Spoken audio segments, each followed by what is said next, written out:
Hello, everyone, and welcome to the AWOL Season 3 Monday Weekly Numero 8. This will be the last AWOL that we have for this week and until next Wednesday, I believe, because we'll be at Gen Con and doing Gen Con travel stuff. So I'm glad that you're here right now and being able to join us. And speaking of joining us today, we have a very special guest that you may have been able to see in the recent spoilers. It is indeed Halua. Halua, how are you doing this fine morning slash evening, depending on where you are at these days? That's very interesting, Halua. I'm glad that you feel that way, and I'm glad that you were able to just express yourself on stream like that. I'll have to get an interpreter in here to figure out exactly what you're saying, but in the meantime, I just appreciate any response. But enough of that. Thank you, Halua, for being here. Thank you, all of you who are here at the moment. We are going to go over an AWOL Season 3 Monday Weekly number 8, another sold out event here for Monday. We got a lot of the good old returners here, including some Altered Aces, some DSL folks, some Hat folks, and even some of the FUG folks. And apparently, you can't say that in a Twitch stream without getting modded. Um, and yeah, they've had some luck as far as getting some qualification spots as of late. We do also have a lot of other teams involved for this Monday weekly tournament. Excited to see who's going to be able to take this one and what kind of heroes we'll be able to see. But anyway, we are only 1 minute away here of getting into the event before we get pairings up. Blua, did you have any last any things that you want to say before we get into the event as a whole?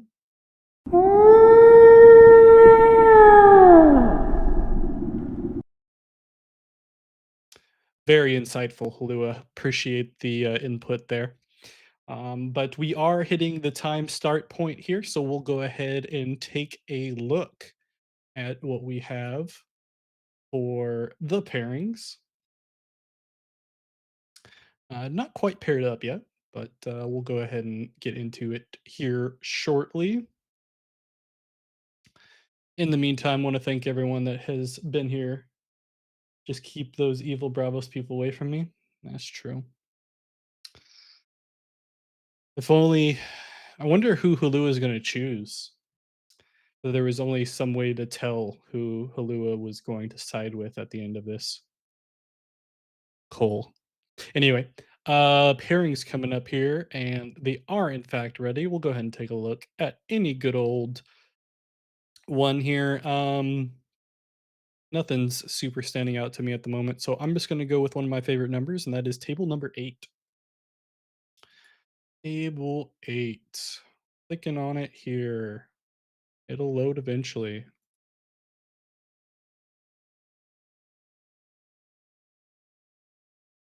Oh, maybe not. Board Game Arena, help me out. Hey, Rune folk. Do you see we have a special guest here today? It's Halua. Halua, say hi to Rune folk. Thanks, Halua. All right, let's go straight to the game. This is table 8. Go ahead and get right into it here, and we'll switch over.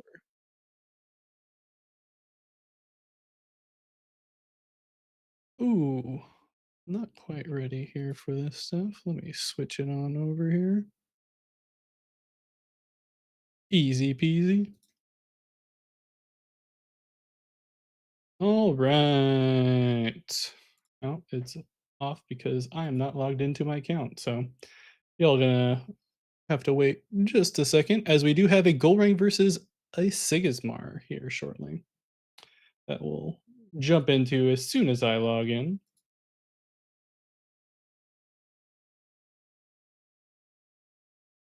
Do, do, do, do, do, do, do, do.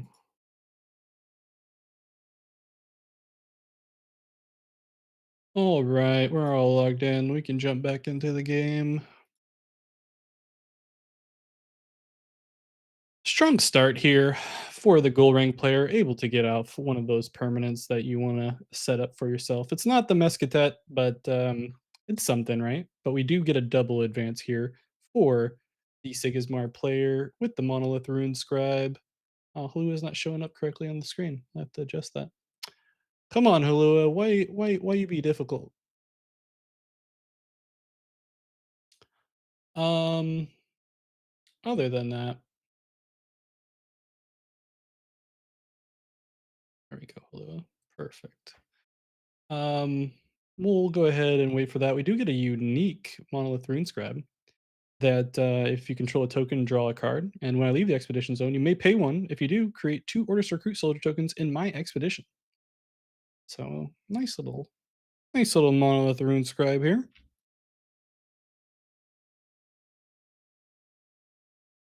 As I fix Halua's setup here, get it all sorted for everybody.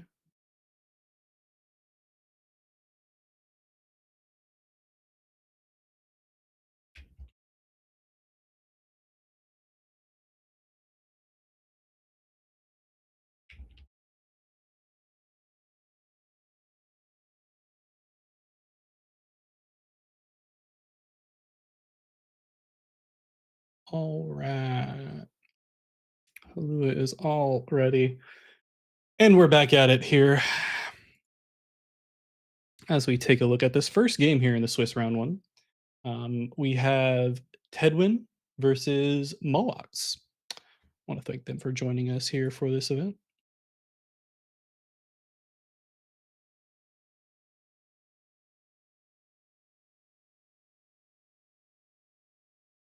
Yeah, Halua does indeed talk, Renfolk. It's not like what we've had previously. Halua is doing their best to talk, and we have another permanent being set up here by the goal ring player. A good start between the 3 cost and the 4 cost permanents already being played, including the Mescatet, which is going to go ahead and throw out those tokens immediately from the Anywhere effect. So, not a bad start at all for the goal ring player, only at the cost of getting 2-0'd on day 1. Okay, okay, I'll make sure Halua doesn't talk too much while you're gone, but, it's looking pretty good for the goal ring at the moment, Cole. You don't wanna miss too much of it. We do get a nice little setup here of the Orders Trooper. Interesting that that would be played unless they have another 1 cost here that they think they can go over with. They are on Forest, so there's not much they can do, and so they just go ahead and don't do anything. Curious as to why we saw the Orders Trooper being played and when there is nothing for it to occur there, but, we'll have to see what the Sigismar's thinking here on the following day.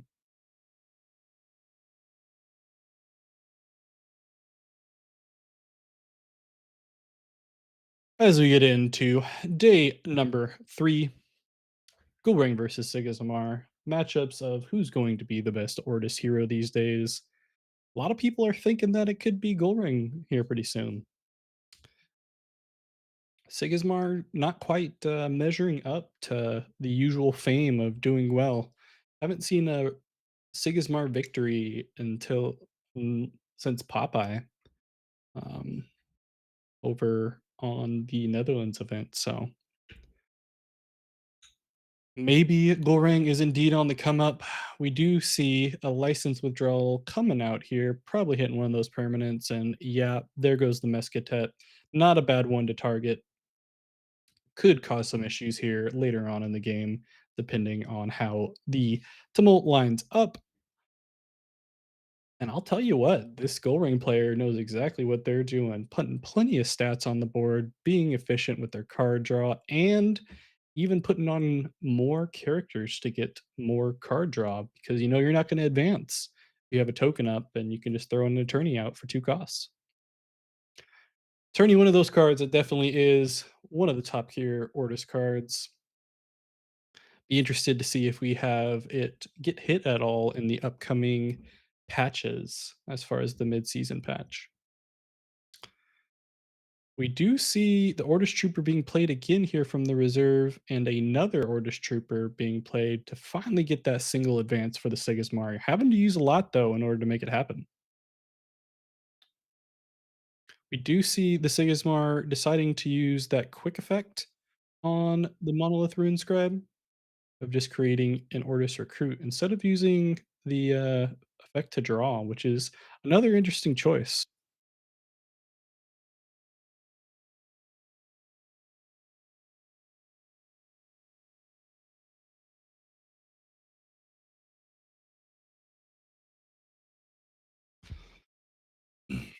Goldring is down 3 spots on the tumult, but does have a bit of advantage as far as cards, and is just 2 days away from hitting that 8 mana turn.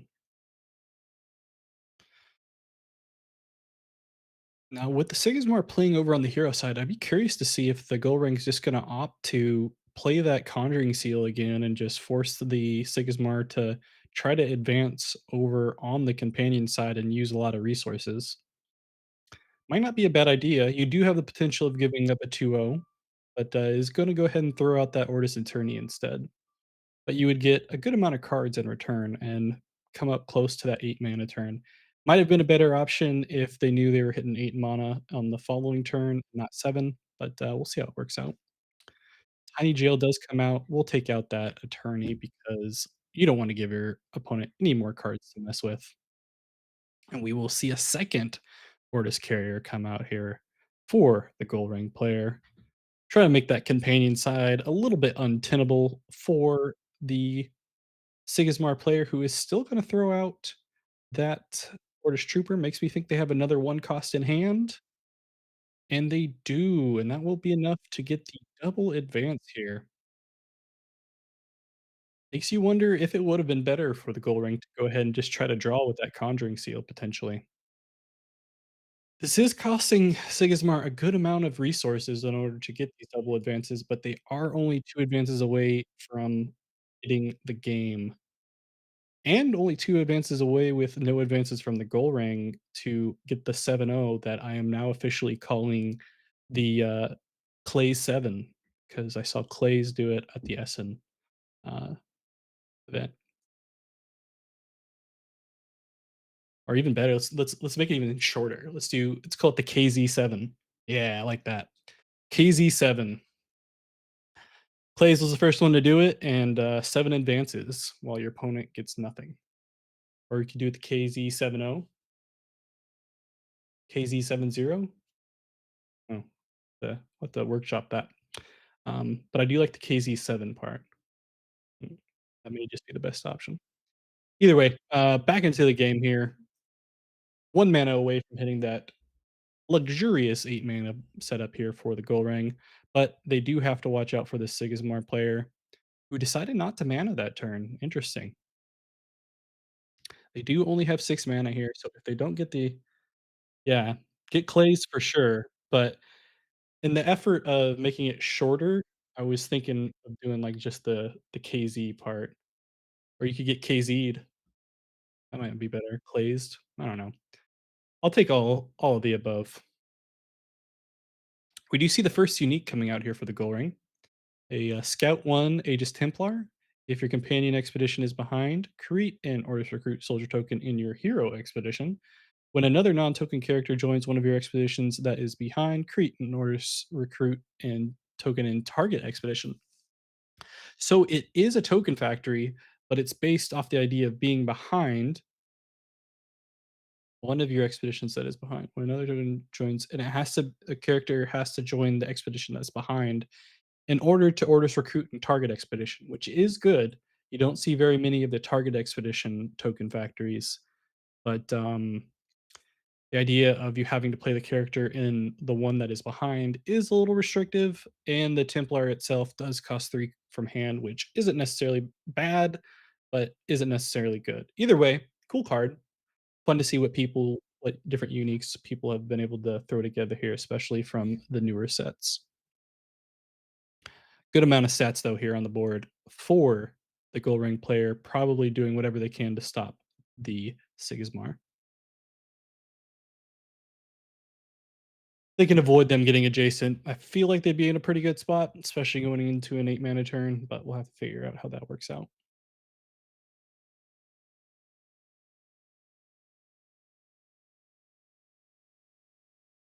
And they will manage to stop them here. So big 8 mana turn coming up here.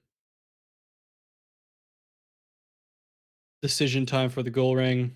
And I mean, despite going down a good amount, it's looking pretty good for the goal ring at this point. The Sigismar is down a mana. They did opt to save the cards that they have in hand, realizing that they probably wouldn't be able to advance and keep their cards as resources, which is probably a good idea, but they also decided not to mana the previous turn, which doesn't really bode well for them. And the Gold Ring player will still have the same amount of cards to play with, including the cards that they have in the reserve. At the moment, though, I have to imagine they're just deciding between the spy and the conjuring seal. Do they want the ability to draw more but have to pay extra for it? Or do they just want to use that cheaper spy? And yeah, I think that's probably the correct choice, especially with the unique you have in the reserve being a token factory. And you are behind, so you really don't have to worry too much about the restrictions involving it.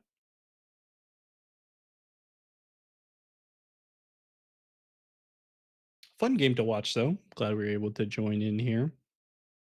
We'll have to see if the Sigismar is able to finish this game off despite now being down 1 mana, having 4 cards in hand, and having to deal with a fully realized Gold Ring player at this moment, minus the Mescatet.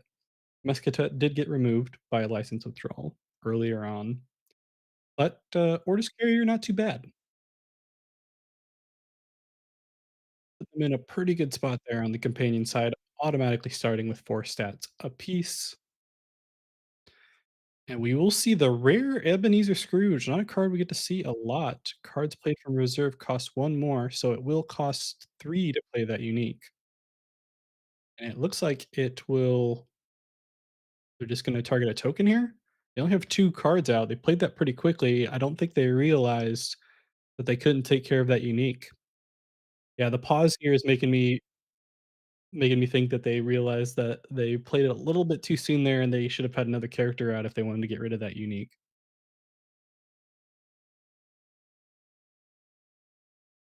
We do see the spy come out. We will have a token able to be generated because of it. Still 2 mana left here for the Gold Ring player as well. Plenty for them to do. Enough to block at the moment for the companion side, but I think the Gold Ring has something to potentially get the 2-0 here and start the comeback.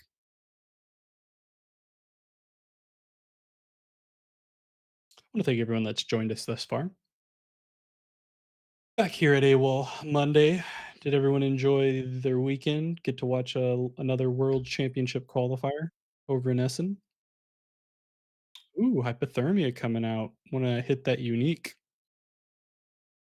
So in this scenario, the Sigismar has to decide whether they want to let them advance on one side or the other here, because both are tied at the moment. Which side do they want to let advance? Either way, they're not getting too old. Indeed, Colin Martin, rather. Anytime I see a full name, I got to say the full name. Looking pretty dangerous at the moment,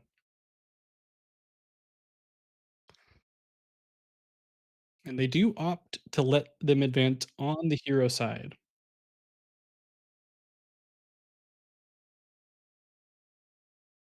And with that clutch setup here as far as the scout on the Aegis Templar. They will get the double advance anyway. They will have to use some resources in order to do it, but I don't think they mind because now they are edging their way back to getting even here with the Sigismar, with having that unique out that's a token factory.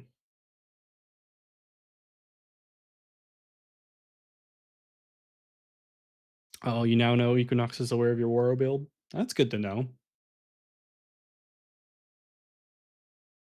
Did you ever get Luca to just like straight up send you his cards? Since they're basically in your collection now forever anyway, right? Are you gonna print them? Did you already print them?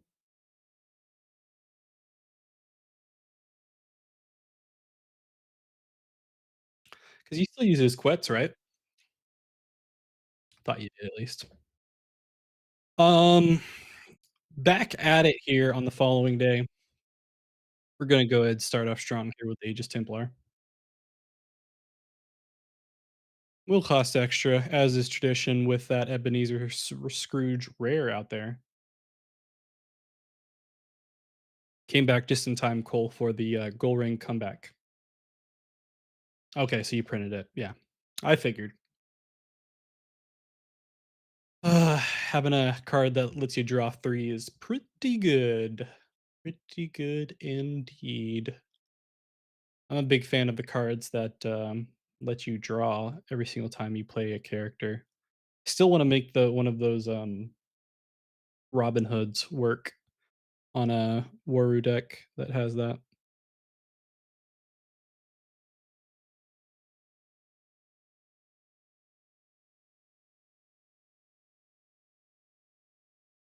Yeah, it is visible only through the Discord. It is not a public event. Simon is very secretive.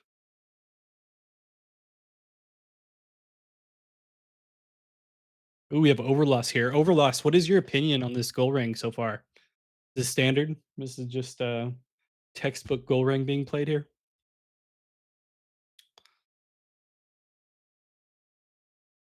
I would ask Halua, but I don't think Halua knows anything about goal ring play. Do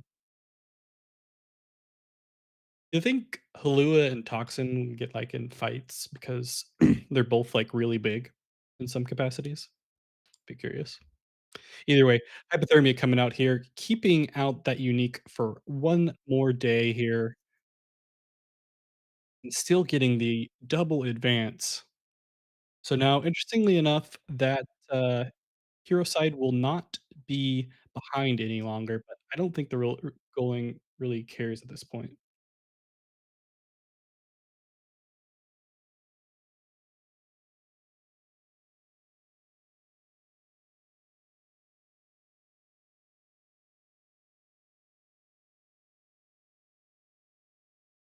Oh, Alex, are you talking about like an online qualifier? Or are you talking about like weekly events?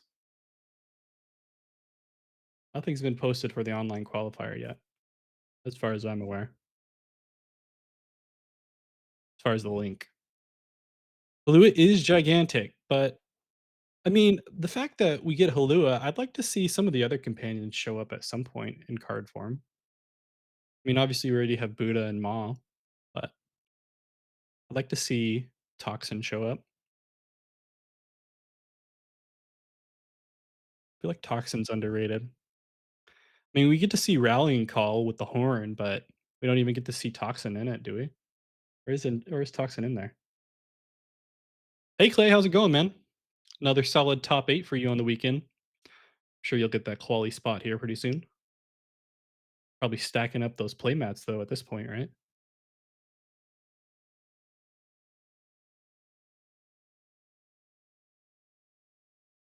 Field reinforcements coming out here for the gold ring player. Always a good card in this deck. Getting to be able to draw and produce a token is quite nuts.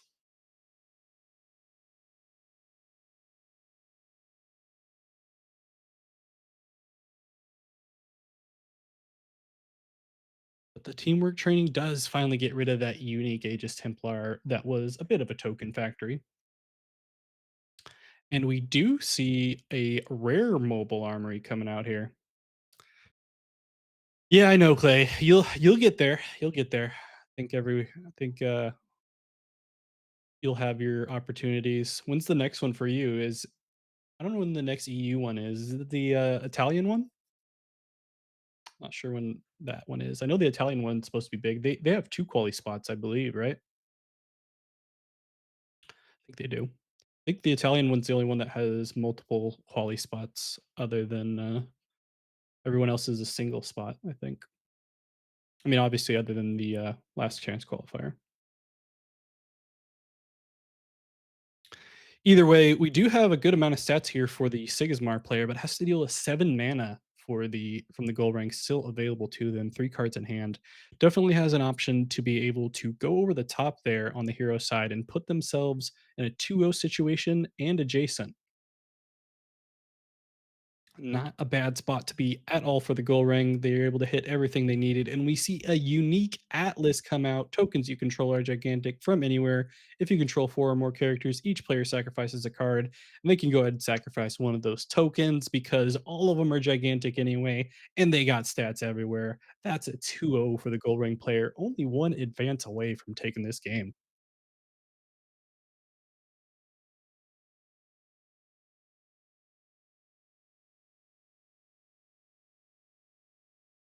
Oh, that's right, that's right. They'll have, one down over there in that area. I didn't even think about that. I know you live there, but, I didn't even register the idea that you'd be able to go to that qualifier too. Well, go ahead and try to take that one. That'll be, cool to see. I'll, wanna track that one, but, yeah, go ahead and spend some time with the family. I'm sure you travel a lot at this moment anyway, so spend some time with the family and then get that, quali spot on any of the events. Get to see you over at the World Championship regardless, I'm sure, but, wanna see you be able to play. Just wouldn't feel right without Kokoba, right? At the World Championship. Just wouldn't feel right. Not you, just Kokoba. We gotta see Kokoba at the World Championship play. Wink, wink. I would wink, but you can't really see it behind the sunglasses. Either way, we do have the, Gold Ring now officially ahead of the Sigismar player after giving up multiple 2-0s. And looking like they're in a pretty good spot, having that 4-4-4 stacked up on the companion zone. We'll have to decide here what they want to do with the field reinforcements, opting for the card draw, seeing what else they can pile up in hand. Probably not worrying too much about the Ebenezer Scrooge or anything else at this point. They get sabotaged with the Legat, but yeah.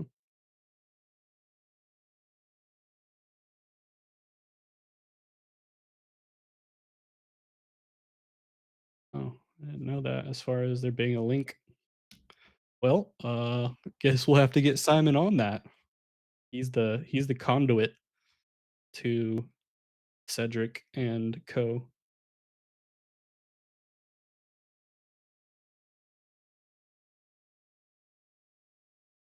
Oh, yeah? Runefolk? I actually have a, fun Golrangish card, that I saw it and I was like, "Oh, that kinda reminds me of the Kokoba that, Clay has." It's not nearly as good because of the cost and restrictions on it, but it reminded me of it, and, I thought it was fun. I might be able to pull it up here at some point. Let me see if I can find it.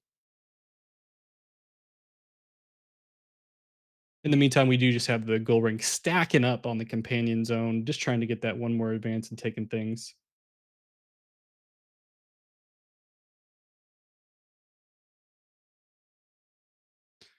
Let's go to alter.gg and see if we can find that unique that I was talking about. What's the name of that one bureaucrat card from Trial by Frost that essentially does a charge for your characters other than itself? What was the name of that card again? It looks like we're getting the GGs in the chat here for this game.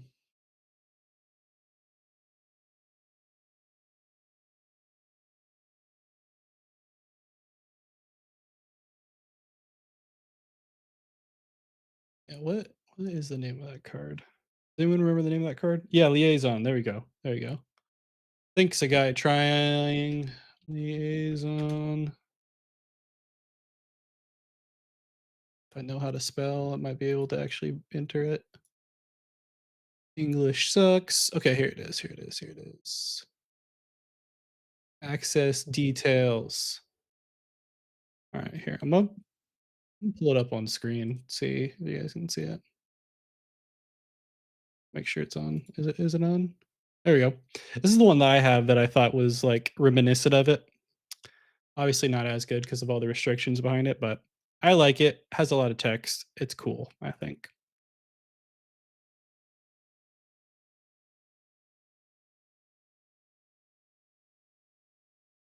But yeah, if both of your decisions behind are tied, each character you control of the enemy gains one boost. If you control a token, create two orders, recruit soldier tokens in my expedition, and it's a token factory. So you pay one more, right? But otherwise, it's the same, right? Except it has the restrictions of being tied or behind. I think it's fun. It could be fun. It's not a bureaucrat, my bad though. Yeah, it does a lot. I wish it didn't have the requirements, obviously, but it still could be fun. You never know. I think it's definitely more of a goal ring card. Either way, let's go ahead and head back here to the caster booth. I once again am joined here by none other than Halua. We just watched a Sigismar versus a Gold Ring able to come back and take the game over the Sigismar after going down early. This is the AWOL Season 3 Monday Weekly, number 8. I, like I said, am joined by Halua. Halua, say hello to all the lovely people. Thank you, Halua. Still trying to figure out exactly what Halua is saying, but I'm pretty sure that was a hello to everyone. So I wanted to thank y'all for listening to Halua speak a little bit. I believe we still have some other games, obviously. A lot happening here in the first round of this tournament. We'll go ahead and see what we have left. Let's go ahead and hit over to table 19.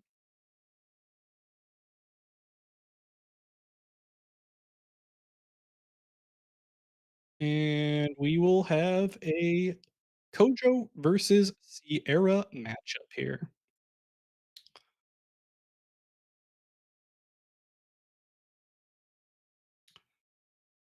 Sadly, not Tiny Jail, safe for the cost. Yeah, I know. It's unfortunate overloss, but what can you do, right?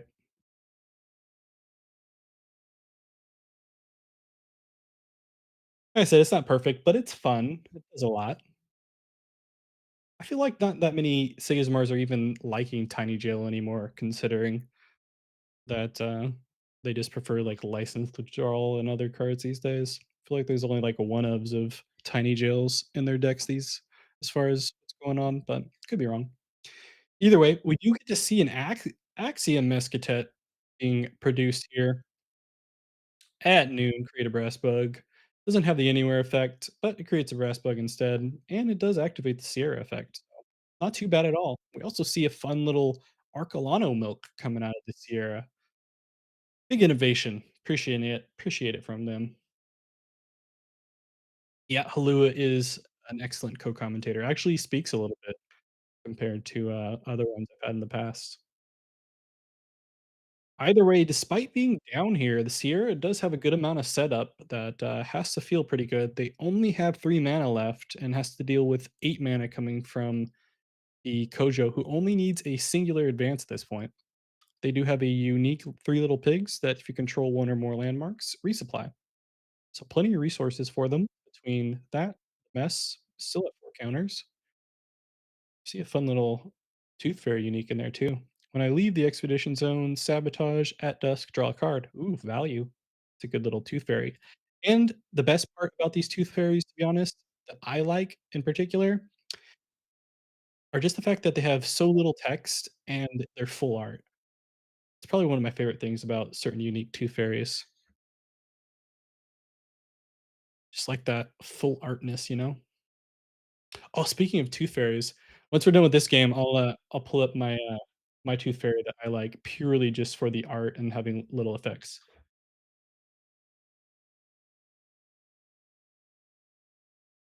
Yeah, but I'll ask Halua once we get back to the caster screen, but you're gonna have to decipher what Halua says because I don't exactly speak giant, mana ray. Either way, we do get the one for one here. Kojo able to get just enough they need in order to get the advance and to win this game.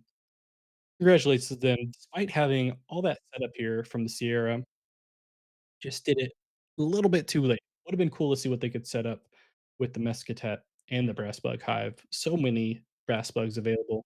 This feels like it cost a little bit too much. Yeah, let's take a look at that Tooth Fairy that I was talking about. Blue. No one look at all my login information. Tooth fairy. There it is. Here's my tooth fairy. So beautiful, right? Like with just the card effects. Obviously, the effects are good, but like I just like it because of just the standard. Like it's just so full arty, you know. Just enjoy it, right? Rune, like I don't mind the like you have to sleep with Waru part, but give him his token back. Just give Waru his token back. That's all I care about. I just want the token back. If you have a bureaucrat, you get a token. I don't think it's that overpowered. Just give Waru his token back. But yeah, either way, let's go back to Halua and myself. We can ask Halua here. Halua, do you know what's going on with the patch? Just give us a little bit of a update on what's going on with the patch as a whole. Right.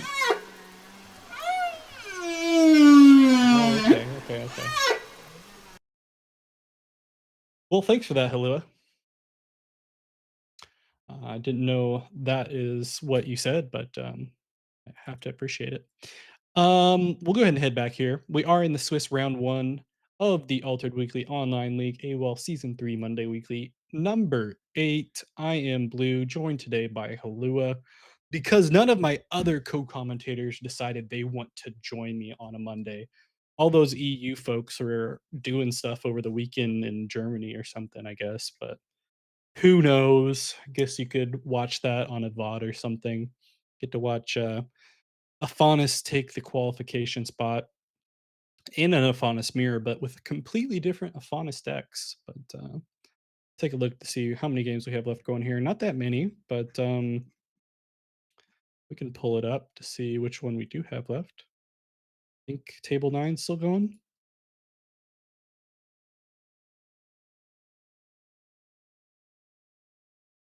And we are in a tiebreaker situation.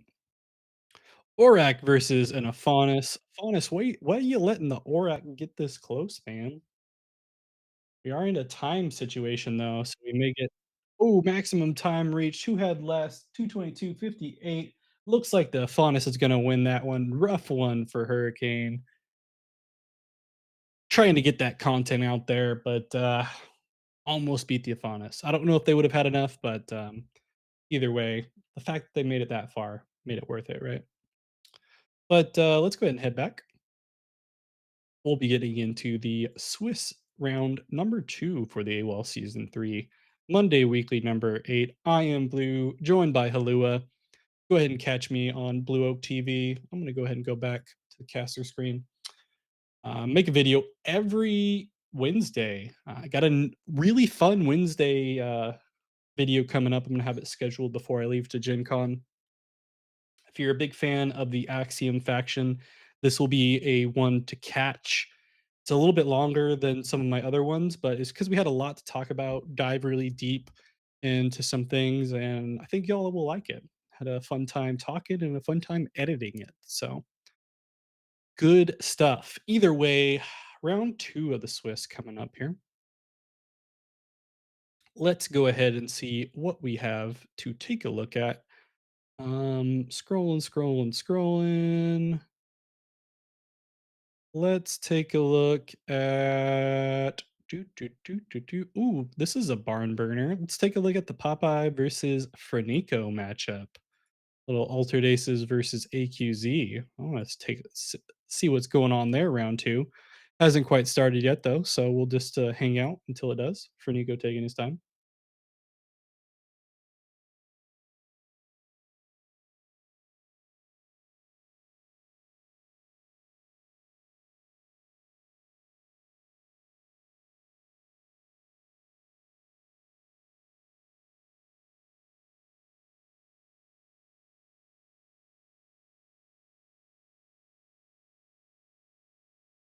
Yeah, don't worry about it, guys. Hulu is holding the ground as far as having a co-caster, so no worries. Obviously, though, y'all have the guest two slot, so you could literally show up at any time. Just show up on stream. I wouldn't be able to stop you. That's not true. I could stop you, but I'm not gonna stop you unless you, like, blurt obscenities or something. Either way, we are in the game here. We'll take a switch over here. Altered Aces versus AQZ. Kojo versus Afanis. I know Pave was talking about this Kojo deck, working on it a little bit, other than the Sigismar. Fun little deck. Has some fun Tooth Fairy uniques for himself there. I believe he has some other arrow Tooth Fairies with only 2 costs compared to the one that I had at 3 costs in Ysmir. So good uniques all around. Yeah, guy trying probably Bravo Snurf confirmed based off Halua. Who knows?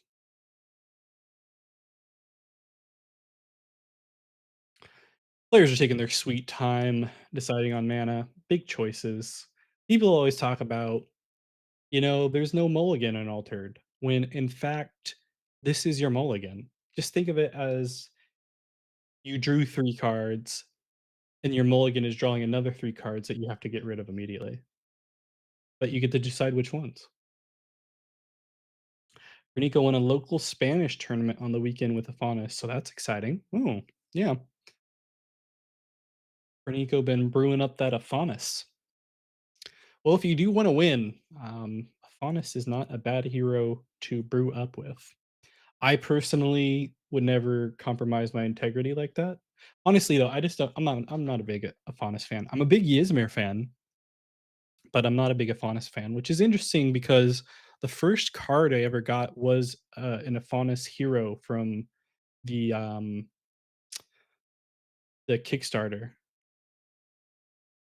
Someone before I knew the game, someone was doing a learn to play, and they had the Kickstarter heroes from I think they went to an event. Was it at Gen Con that they went to? I don't know. The previous year last year's Gen Con? And they were giving away heroes for anyone doing the learn to play, and I went to learn to play, and I got an Aponis, and I haven't used them since. So, there's that.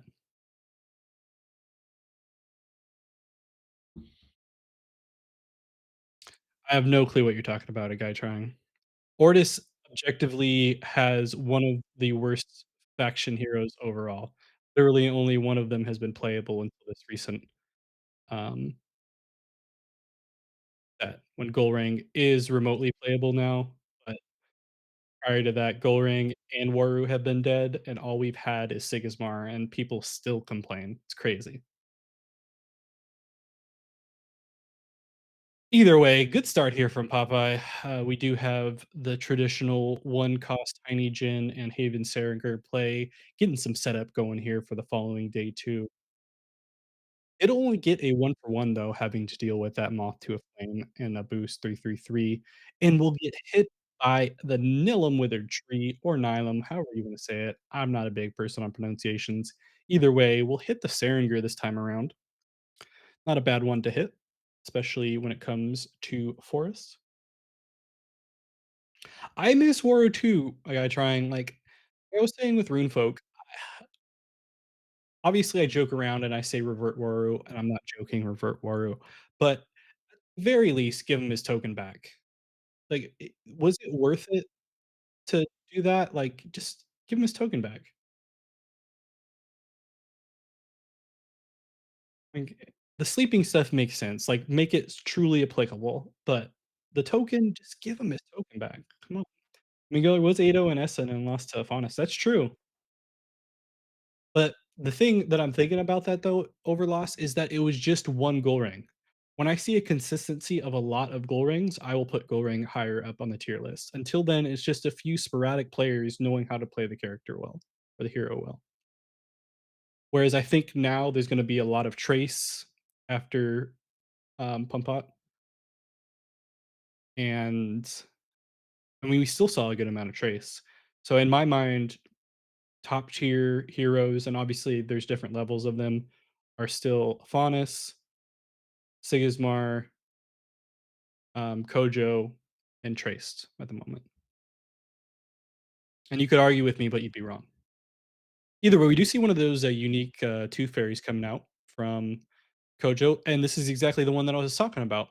It's a 2/2 and does sabotage resupply from anywhere, and it's 110 in stats. So obviously less stats than the one that I had, and but it costs less and it functions the same. So really like this Tooth Fairy and Bravos. And plus, I generally like playing Bravos more than Ysmir too.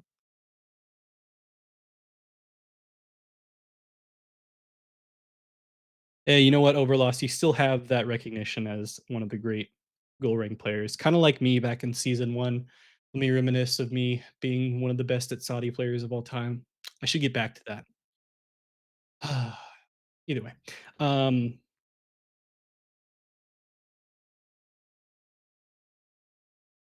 yeah, best of three is interesting.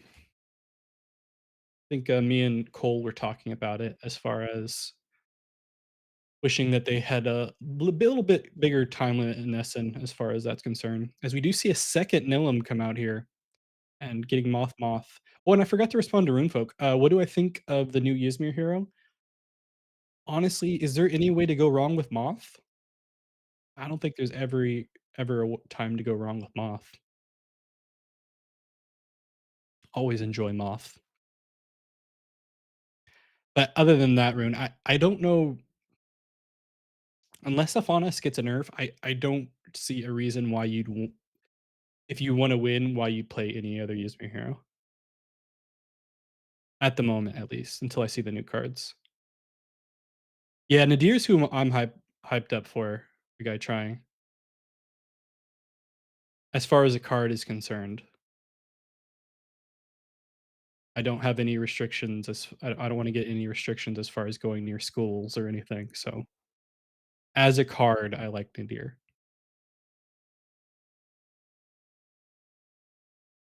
Yeah, even if he doesn't turn out to be meta, it should be a fun card to just play and have a deck for.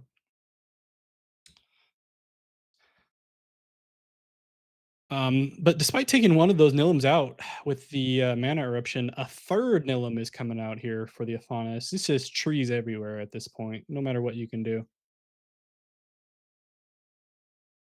Yeah, me too, Rune. Exactly. I'm not gonna I don't need to be a red dot on a map. Feel like it's altered folks are trying to trick people. We'll know the weird folks if they like Nadir a little bit too much. You know what I'm saying? Anyway. What was um the Axiom hero that's gotten Loki converting into an Axiom fan now? Oh, are we gonna get promos for the new heroes? That'd be cool. I wanna get the full art promos for the new heroes now too. Ooh, are those gonna be in the new set? Do you think you can get the promos in the new set? Or are they gonna be handing those out at events? I'd be curious. Yeah, Isari, or however you say it. I don't know how you say it. Let's take a look at the game here. Out of mana here for the Afanis player, other than one, so plenty for the Kojo to work with to potentially try to go around. They are ahead on the Tumult at the moment, and they're going to start off strong here with the Tolarian Skater. Uh, Not sure if they're doing it for Scout here. It looks like they're doing it full cost. They are going full cost, going over the top of the Moth. Now, despite having all the Nillims out, it does not look like the Afanis has had a lot of resource cards to work with, whether it be a Conjuring Seal or magical trainings to build up their hand like you normally like to see on an Afanis.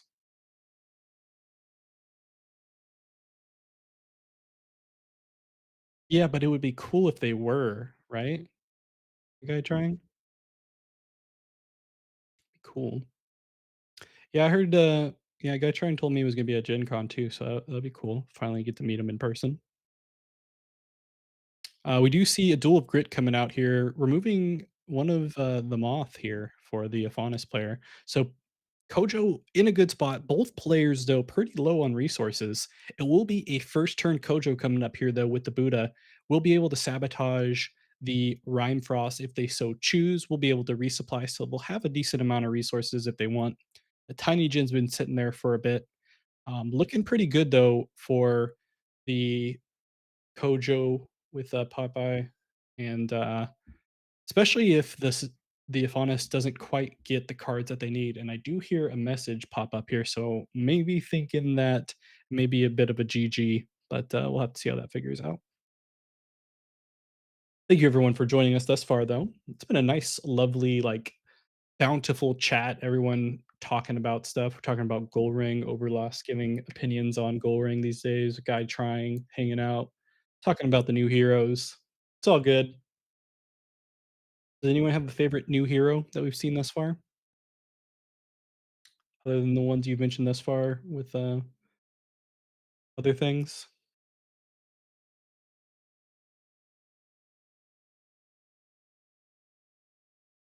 I feel like they have to be somewhere, right?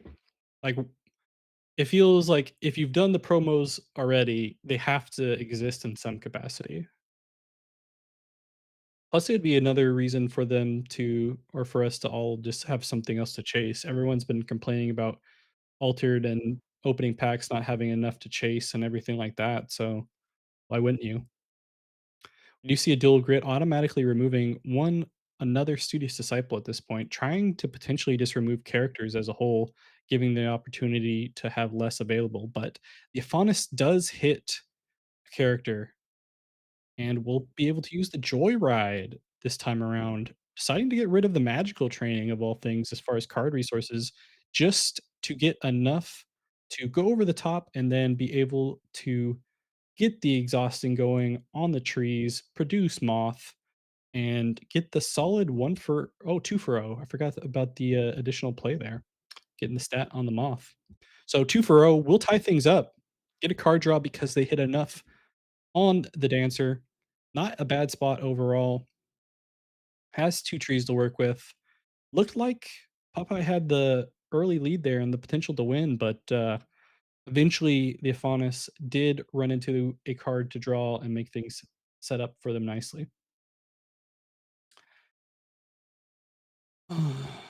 Yeah, they could be promo packs. I guess they could have it at events. I don't know. Yevgeny hyped about Sold and Halua. Yeah, Halua joining us here today. Excited for that. I know not a lot of people were hyped up on Halua. I was curious when I saw Soul if that was going to be like a Nordic reference of some sort. I think it's Nordic, but it looks like it's just a standard um, person within the altered lore. Soul is an actual like goddess, if I remember correctly.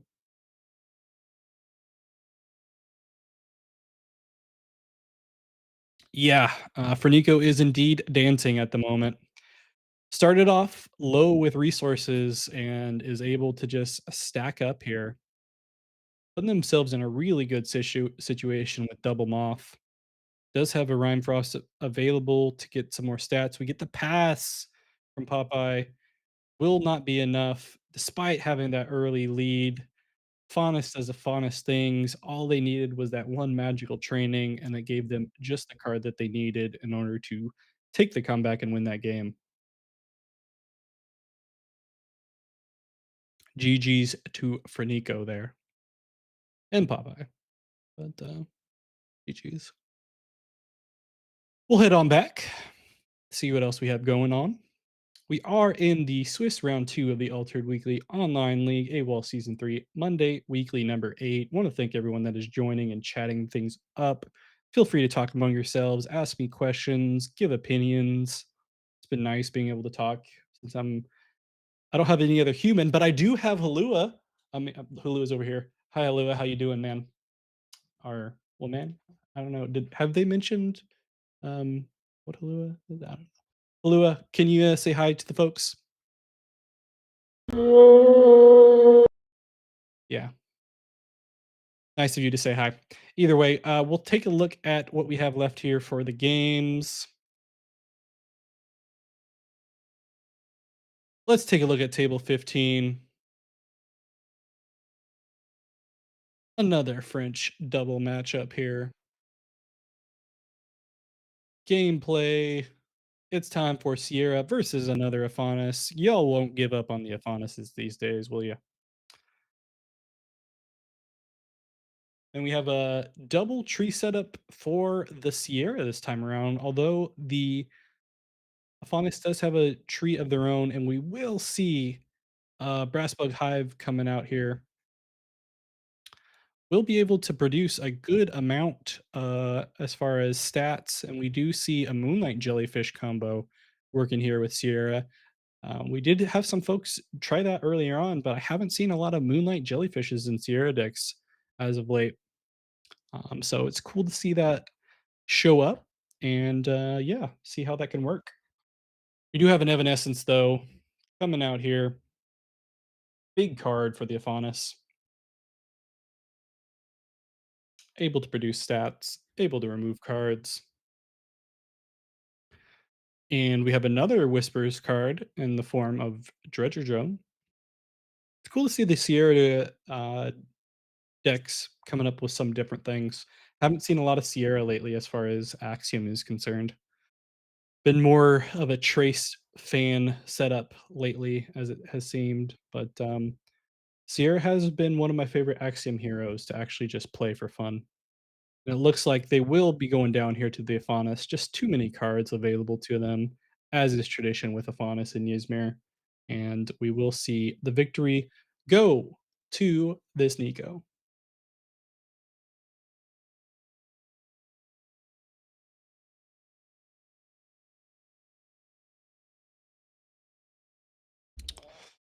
All right, let's go ahead and head back. We will see what else we have left here in the Swiss round two. Once again, I want to thank everyone that has joined us thus far. We will be taking a look at well, still quite a few other games here to take a look at before we get into the Swiss round three. Why not table 32? Seems like there's a larger percentage, even though we all know percentages mean nothing when it comes to BGA. We have a Sierra versus Navenka.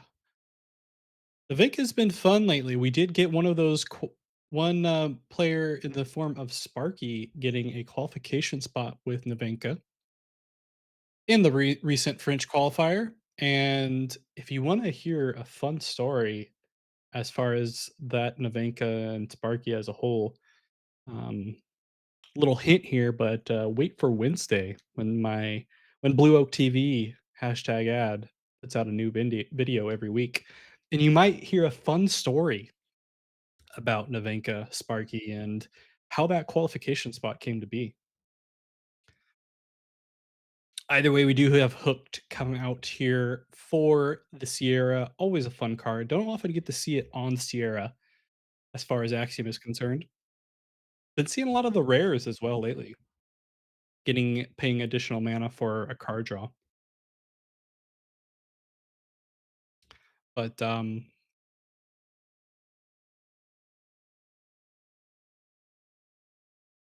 potentially Rune, I'm not gonna spoil who is in Top Cut Talk, but we definitely will learn some stuff. I guess that is kind of spoiling it a little bit. But potentially, who knows? I've given a lot of hints as far as Wednesday's Top Cut Talk. You have to wait and see. But in the meantime, we are watching Navenka piloted here by Asachi, ATP Asachi.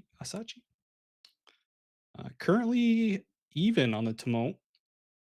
Curious to see if we see another hooked being played by the Sierra player to just go one for one, or if they have something else in mind. Looks like they have something else in mind, and they're gonna go ahead and Keylon burst. Not sure. Is this the? Why wouldn't you just want to hook there instead of Keylon bursting? You'd like save the Keylon burst for later, right? And if you hook, unless they're trying to keep the hook for another time, I don't know. Feels like it almost would have been better to hook, but that's not the only time I've ever said that. I'm just kidding.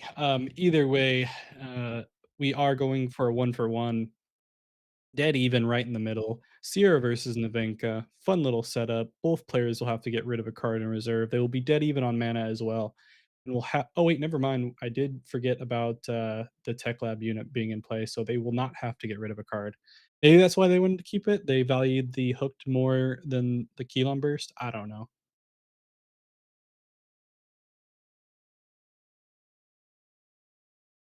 In fact, it would be a guy trying. If you want to take a look at the description, you'll find out the current casters on every AWOL broadcast. In this scenario, it is me at Blue Oak TV. It's also popping up below me here on occasion as far as my social media. Find me everywhere at Blue Oak TV. Go ahead and feel for you to subscribe. Doing a lot of World Championship qualifier content as of late.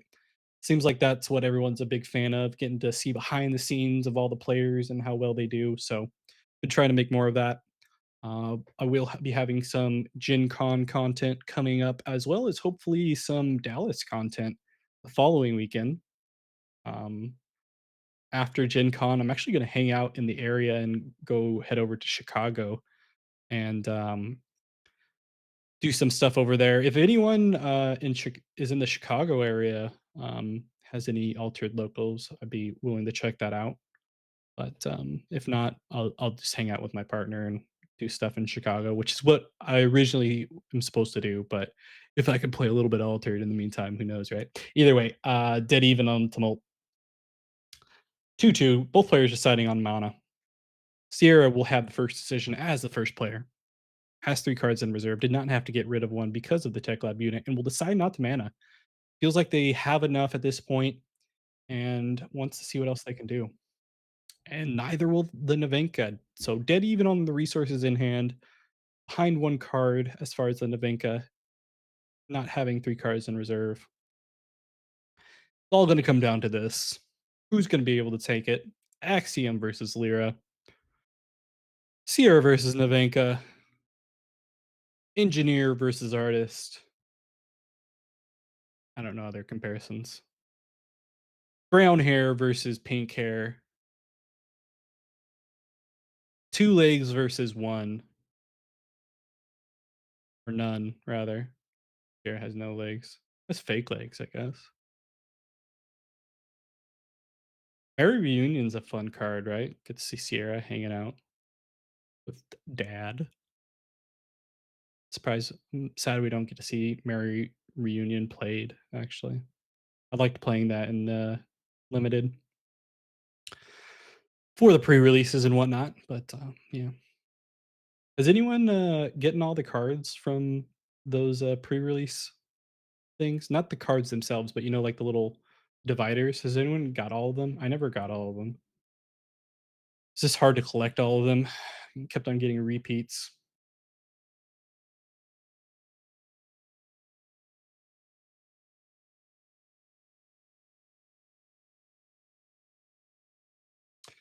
Yeah, I mean, I think Finn is better overall, as a guy trying, but, I do prefer Navenka. I didn't think I'd like the dice roll mechanic, but I just like the dice roll mechanic. I like uniques with dice roll mechanics. I like everything associated with it. But I'll definitely give Nadir a shot. Nadir does seem like a fun effect just to screw with people.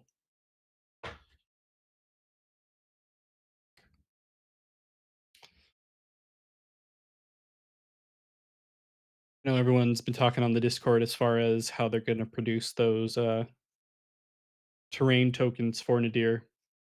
I'll be interested to see how that turns out. I have to see if, the place that I have been ordering tokens online is gonna add some tokens for those new cards potentially. That'd be cool. I know we're gonna get some new tokens from all of our local community folks. Sorry for. I'm waiting for my Halua token. Subscribed to the Patreon. I want my Halua token now. Token lady for everyone that is unaware. But yeah, everyone taking their time here. I guess they had plenty of time to some capacity, even though the Sierra was going negative. We do see a unique foundry mechanic when a robot joins your expedition. If you control a token, I gain 2 boosts. So they need to produce a token here, which makes me think they do have the ability to do it. Um, but or maybe they're gonna try to resupply into it. But speaking of hooked, we do have a hooked coming out from the Nevenka player here, using a rare out of faction slot to be able to do it. And the fact that they played it early makes me think they're definitely trying to play around like a little after you situation potentially, and just trying to win best they can with that Haven Serenger on the forest terrain here on the hero side. And sure enough, we are able to produce that lone brass bug because of the tech lab unit is 3 costs in the common. Activating it from the Sierra ability. We just need to revert Sierra back to any permanent, right? That wouldn't be broken. A lot of negative time here for the Sierra player, though. Curious to see if that becomes a factor. We do see the hook being played once again. Does not want to have to deal with things, and it seems like the Navenka is just happy to potentially take this one to arena tiebreaker.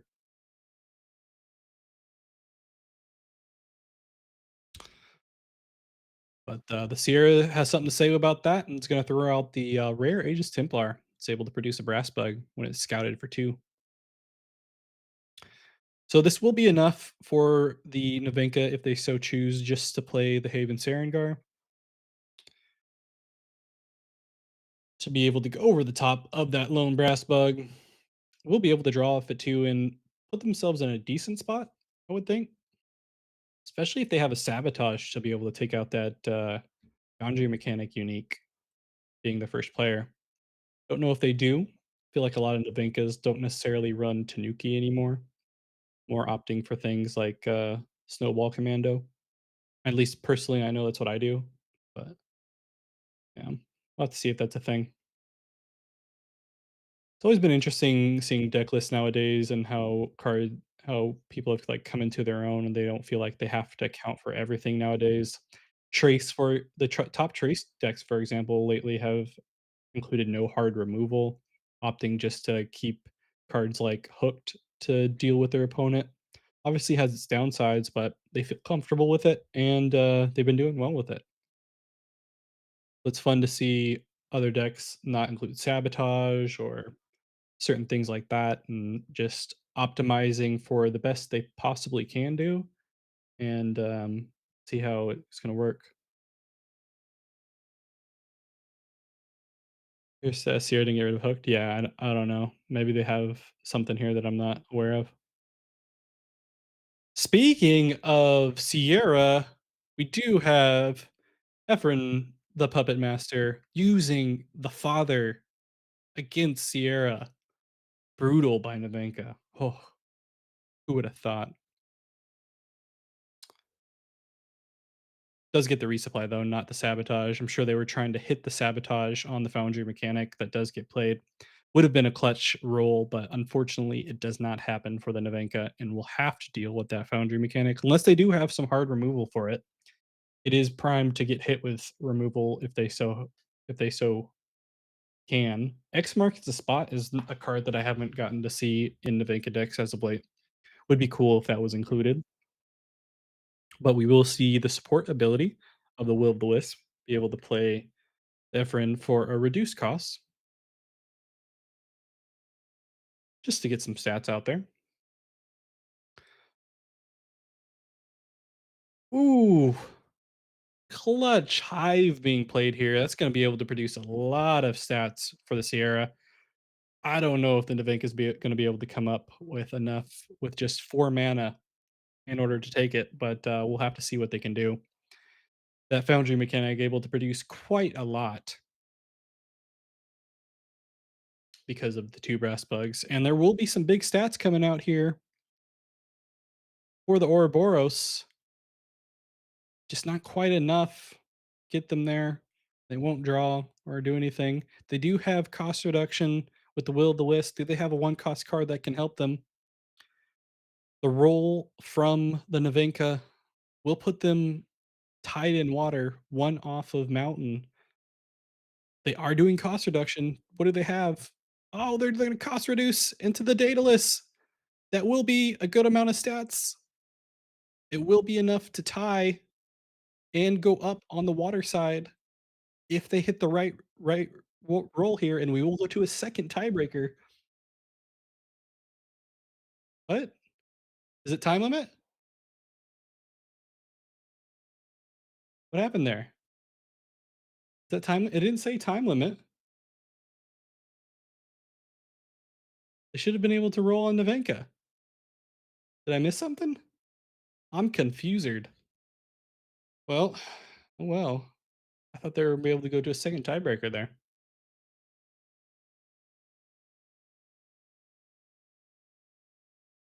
Or did they get booted? I don't know.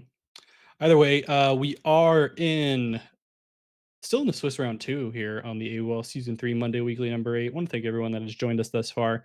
I, of course, am Blue Oak TV. You can catch me at Blue Oak TV on all social media, specifically YouTube, where you can subscribe. New video every Wednesday, including this Wednesday, will be a fun one for all you Axiom players and potentially Lyra players. And yeah, just be a cool video to watch some stuff. Either way, we'll take a look to see how many games we have left here in Swiss round two. Not that much. I'm scrolling through, maybe one or two left. We'll take a look at table 55. Halua, say hello to everyone. Thank you, Halua. Let's go ahead and go to the game here. And we have another goal ring against another Aphanis. It was Sigismar last time, but yeah, you get what I mean. Goal ring here. Not in a bad spot either. They are past the 8 mana setup. They do have a Mescatet on the board, and they are dead even at the moment. They are just 1-2 away from taking the game, but they are dealing with 2 Mage Dancers and 5 mana coming from the Aphanis, who still has the potential here to deal with the Goal Ring, but um, running out of options. They do get a Moth to a Flame out here, which is a spell that will help boost up those Dancers and produce a Moth, stacking up everything they can in Companion, basically just to prevent that Goal Ring from getting a 2-0 here is I think their option. 2 mana though, plenty for them to be able to figure that out. License Withdrawal is coming out here for the Goal Ring player. It will discard one of those Mage Dancers. Tournament time has been reached. Who had the least amount of time? It looks like the Goal Ring is going to take that one based off of time, and I think they probably could have won it. Yeah, right, Overloss just East talk, but, or they could have, in this situation, just win by time. Either way, I think they probably could have won that one here and got a 2-0. The situation running out of time did benefit the Goal Ring player, unlike an SN, unfortunate reference there. But, with that, that means that we should probably be going into the Swiss round 3. Once again, I wanna thank everyone that has joined us thus far. I am Blue, also known as Blue Oak TV, hashtag ad, and we are in fact in Swiss round 3 of 6 for this AWOL Season 3 Monday Weekly number 8. Let's take a look to see what we have here. I don't think we're going to be looking at too many of the top tables quite yet, unless there's something that catches my eye. We'll get to take a look at them later, but in the meantime, we'll look at else what we have going on here. Uh, let's take a look at table 20. Have one of the players from FUG, who is a team out of Lyon, France, that has currently 3 players with qualification spots. Good for them. They've been doing really well. They almost had another player um, in plays being able to get a spot, but they came up just short, unfortunately. They did have a fun game against the goal ring player that everyone was talking about, but we'll go and switch over to the gameplay here. We have a Rin and Orchid versus a Basira. That's a fun one. Oka with the FUG team playing the Rin and Orchid. Not one you get to see a whole lot these days. But in the meantime, we do get a 2-0 for the Basira player. I have personally been enjoying Basira as a hero as of late. Has a unique kitsune where each player just draws a card. Solid stats though for the 303 2 2. Basically a frog prince that lets everyone draw.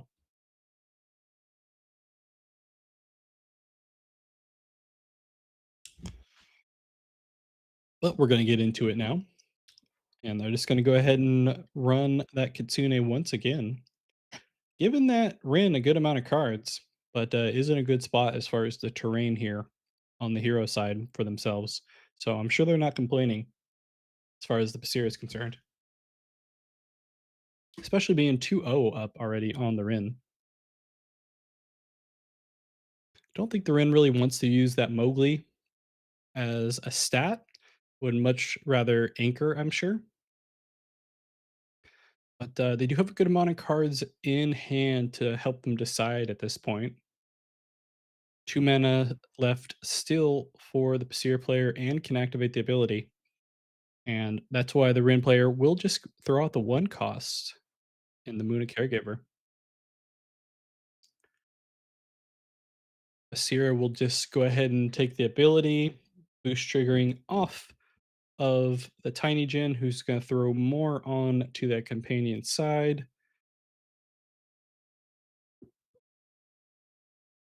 Looking still pretty good for the Basir player. Only 3 mana left for the Rin.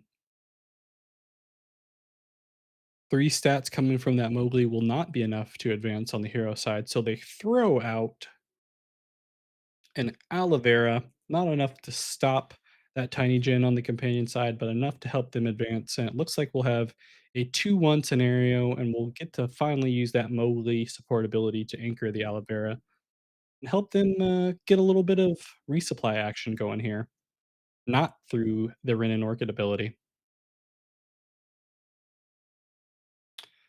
So looks like we got a 2 advance there for the Rin. 2 up here is the Basira player at this moment, but they are in singular terrains, one of which is put them at a disadvantage on the companion side with that aloe vera having that wonderful 4 water stat. But a lot of cards in hand, and we will see a unique burrowing noosh coming out of the Rin and Orchid player. When a card goes from your hand to your deck or deck to the reserve, target character gains 1 boost. So probably an option there of getting that burrowing noosh anchored and then just being able to target characters for boosts based off of the Rin and Orchid ability. In the meantime, we do get a Haven Bravo Bastion coming out. Not a bad card, and the Pathfinder being resupplied either. And speaking of anchored, we do get that anchored Burrowing Noosh and a unique Snoozer Shroom coming out when a card goes from your hand to your deck to reserve. Up to 1 target plant gains 2 boosts. So definitely see a bit of a trend here coming from this Rin. As far as uniques, being able to put from cards from hand to reserve and then boosting things up. And using Anchored in the meantime to be able to utilize it as much as possible. So definitely a variety based setup here. Not something we see a lot for Rin, but it does make sense.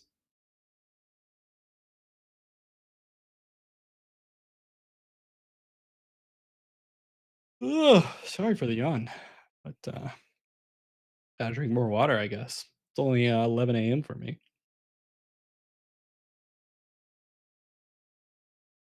Oh, I think Novinka conceded. I keep trying. I don't know. They could have tied though, right? I don't know. Either way, aloe vera gets anchored once again. Definitely something that we have going on here with the Ren and Orchid. Getting cards anchored, getting effects from those secondary effects. Snoozer Shroom in the common being thrown out there, potentially to set up for another ability to just sleep one of the uniques or the aloe vera for the following turn. Pathfinder is a good card to help them try to advance on the water side. They do only have 1 mana left, but they haven't activated the Sira ability, which makes me think they have something that they could use for 1 mana here, whether that be something like a Blade Dancer, something like a Fire Rabbit. A lot of 1 cost that can trigger boosts here for Basira.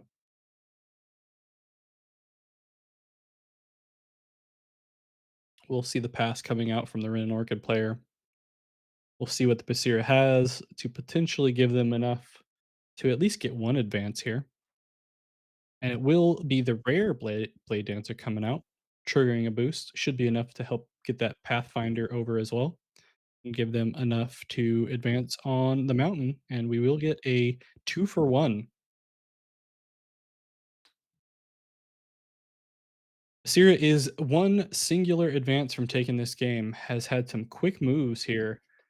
Now the question is, does the Rin have enough stats on board, and can they prevent the Basira from getting just 1 more advance this entire game? They will have to survive at least 2 more days. They can get a 2-0 advance on this day and then get another 2-0 to take the game. So not impossible, but, not looking too likely at the moment, especially with a Haven Bravo Bastion out.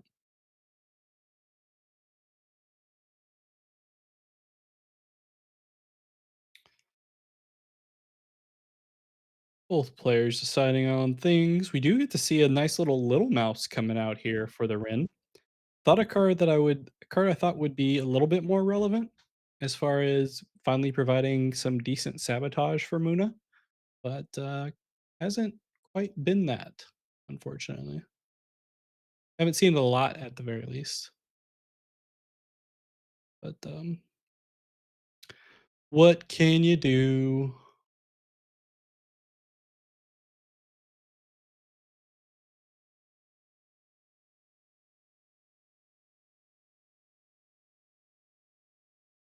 All right, big decisions here. You start a slow play here for the Basira player in the Isenboshi. Also, a card that I haven't seen included a lot these days in Bravo Stacks. Feels like it's been cut, but still a good card, especially if the ability to put it from your hand to reserve. Utilize that reserve ability, and you tend to have be kind of low on water stats when it comes to Bravos on occasion, other than the Pathfinder, obviously. So, not a bad card to have. We do see a rare Matty coming out in that singular forest and forest mountain for the opponent. So good card to be played here. Only 2 mana left, which they can still trigger the Basira ability with the Tiny Gen if needed. Won't give them a lot in forest, but will give them enough potentially. So 2 mana left here for the Basira. Question is do they have something in hand that they'd rather play than the Tiny Gen from reserve? Tiny Gen definitely seems like the safe play. Be able to get 3 stats on board of whatever they want. And we will see the Tiny Gen come out here, trigger the Basir ability, put them up to 7 forest. Now the question is, does the Rin have the 2 stats to at least block here for 2 mana? And they will harvest. So they will be able to trigger the unique abilities here, I believe, when a card goes from your hand or deck to reserve. Yeah. So should be plenty of boosts on what they need to get things set up here. Rare harvest coming in clutch. They will be able to anchor as well when it comes to the Moon Druid. They're gonna opt to throw a boost on the Snoozer, then enough to block, and then 1 more on the Aloe Vera? Yeah, 1 more. So that'll give a 2-0 here for the Ren, which is what they needed to do, as I mentioned before. Now they'll just be a 2-0 away from taking the game. And I imagine we'll see an anchoring here of the Snoozer Shroom.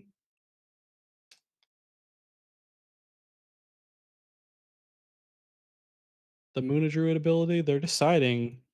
Obviously, the Aloe Vera has more stats, but yeah, setting up the Snoozer Shroom feels a little bit more right.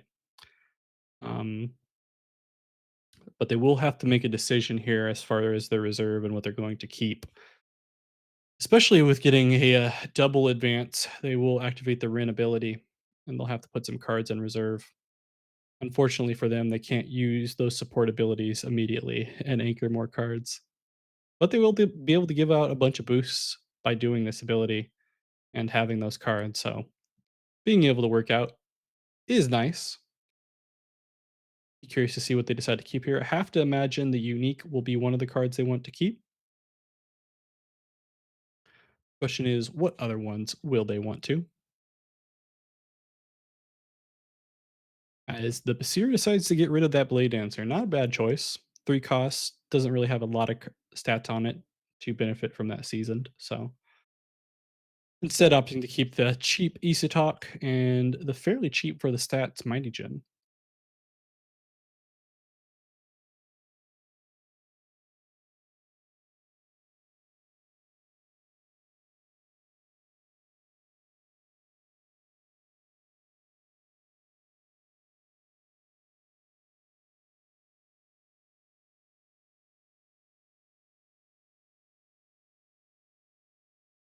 And so they opt to keep the Rare Harvest and that Burrowing Noosh. The Burrowing Noosh is not a surprise. It could have gone a lot of ways as far as the second card, but Rare Harvest is not a bad one, especially if you're trying to dig for more resources. And they are already starting off strong with that unique Snoozer Shroom. Question is, do they have another spell that they could put from hand to reserve? Do they have other things that can help them trigger that unique effect? The water is a good spot for them to be at though, because that Mighty Gen will not be able to block while trying to get them to advance on that companion side. Curious to see how the Basira deals with this. They could definitely try to just advance on the companion side and potentially give up a 2 for 1, but instead they are going to start off strong here with the Haven Bouncer Sabotage of the Harvest. That will reduce the amount of cards that the Rin has available to them. Only 2 cards in hand now, unless they have another Harvest, and they in fact do have another Harvest, and we will see a Persephone and a Requiem coming out here. Requiem, a good card as far as taking care of things with fleeting, paying cost 4 or less, and that would be a big target as far as that Mighty Djinn. But they only have 3 mana left, so I don't know if they can play with the idea of being able to play that Requiem unless they have a 1 cost in hand.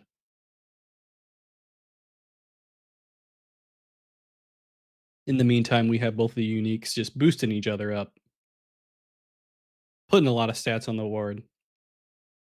Bit of a difficult situation for the Basir player despite being up quite early.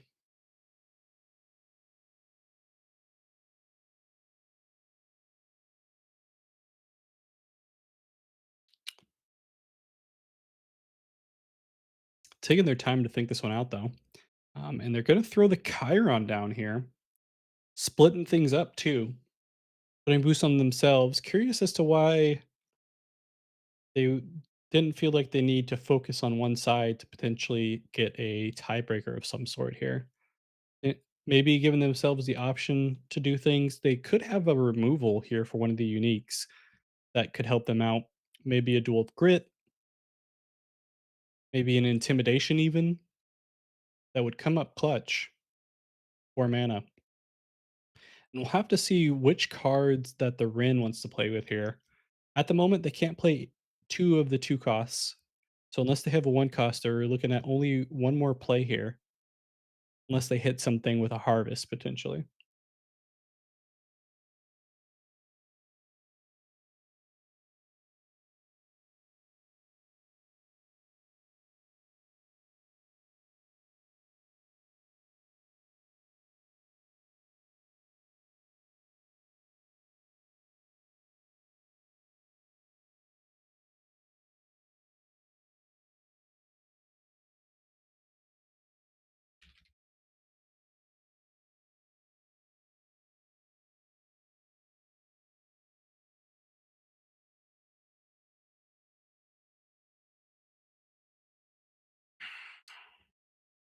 So they will go for the 2 cost play here. It will give a lot of boosts. And there is the removal that I mentioned as far as the dual grit. That will be enough to knock out at least one of the characters. 1 mana left here for the Ren. Do they have anything in hand for the 1 mana? They don't. Now the question is, can the Basir catch? It won't matter because 'cause they'll get the 1 for 1. I was gonna say catch up, but, they're already ahead. Big clutch removal. I think the Rin was just hoping that the Basira didn't have the removal in order to win the game. Otherwise, I think they take it. But at this moment, Basira has everything they need. They need the 1 advance. They're gonna kinda rub it in a little bit here, use the Basira ability, and we'll get the victory over the Ren player. Either way, good game for the Ren. Able to utilize those uniques quite well, whereas just 1 removal away from taking that game realistically. But GG's to both players. Basira takes that one, and that was a fun game to watch. Go ahead and head on back here to the caster screen, and we'll take a look at some other games. We are currently in the Swiss round 3 of the AWOL season 3 Monday Weekly, number 8. I am Blue, also known as Blue Oak TV on all your social medias and YouTube. That's the important one. Go subscribe. And I'm joined by Halua. Halua, got anything new to say to the folks? Well, well, What? well. Halua, uh, was that Halua or did Kaibara take over the audio there for a second? Either way, that was weird. Let's go ahead and watch another game. See what we have going on here. A lot of games in progress. For some reason, some of them are showing 0%, which does not make much sense to me. But let's take a look at Table 25.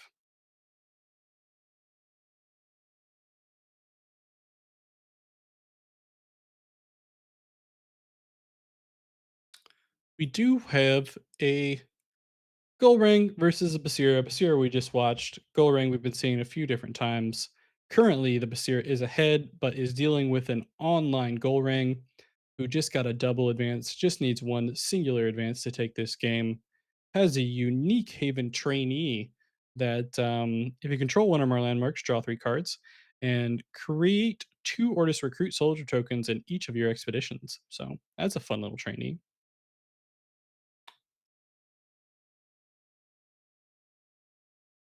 But Basira is not without complete setup here. They do have a keel on cylinder. It has to deal with the Muscatet though. And we have a stew out there as well. Not a card we've been seeing a lot of, but does let you give a character a boost. And characters in my expedition are seasoned. So it could potentially benefit Basira, but haven't really seen it used to its full extent, at least in a competitive sense. But we do get a lot of cards drawn here for the Haven trainee. Look at that hand size for the gold ring player. Look at all those tokens being produced. Tokens in each of your expeditions, all for 5 mana. That's not bad at all. What a unique.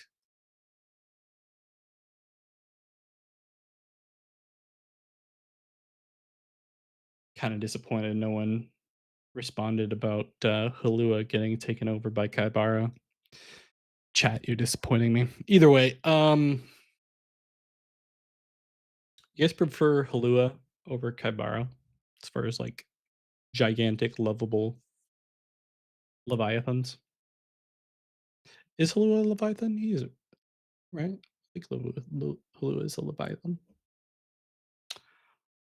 We do see a mobile armory coming out, producing another token here for the gold ring. Looking kind of bleak for the Basira this time around. We did see a Basira come from behind and be able to get some removal going, but I don't think removal is going to be enough for him this time around. They are going to opt to straight up play the Daedalus instead of scouting it. Maybe they have something for 4 mana in hand here that's going to be able to help them. Doesn't look like it's likely. Throwing out as many stats as they can on the board, but there's just too much from the gold ring player and too many cards. And sure enough, There is the Atlas. Tokens you control are gigantic. If you control four or more characters, draw two cards at dusk. Whew, Go Ring going nutso. And they will draw two cards for fun, and Ring takes the victory versus the Basira. GG's to both players. Ugh, yawn. Well, I'm yawning for. I guess I didn't get enough sleep. We'll go ahead and head back to the caster screen. We are in the Swiss round three of this lovely A.W.O.L Season 3 Monday Weekly number 8. Still some games left to play, it looks like. Don't know what percentages they're at because for some reason my BGA is showing as all games are at 0%. Not quite sure why that is the case, but I'm sure there's a reason behind it. Let's take a look at table 38. It's still being played. I have no way of actually knowing until we get in there. Will be a Navenka versus Lindaway matchup. Lindaway has a fun little Amarok on the board already. If I'm the only character in my expedition, sabotage when another character joins my expedition, sacrifice a character in my expedition, and I gain one boost. We also have a category in Mage Dancer for the Navenka. When you roll one or more dice, I gain two boosts. And we do have a rare Ysmir Moth Breeder as well on the board. Navenka only one advance from taking this game. Question is, can they do it with the Lendaway still available, having 6 stats on the mall, plenty of other stats here on the hero side, and we will see the Navenka keep on playing things to potentially try to take this game and get one singular advance to beat the Lendaway, who only has 2 mana left, and that 6 roll will give a lot of stats here to the category in Mage Dancer. What can Navenka do to throw things down here? They will off you go, hitting that Mage Dancer, I have to imagine. Now we can see the data list come out here, get to 6 stats, and then maybe even roll into enough stats to go over the top of the maw here on the companion side, if that's where they decide to go. They do still have one card in hand that they could also play, and they're instead going to opt to play that, and it will be the croupier that will draw them a card, already give them enough stats, and then potentially enough stats, even more if they wanted to use the Navenka ability, not have to worry about it with the data lists. And it looks like that'll be all she wrote. And Navenka beats the Lindaway. GG's to both players. As they both discard, get things set up here.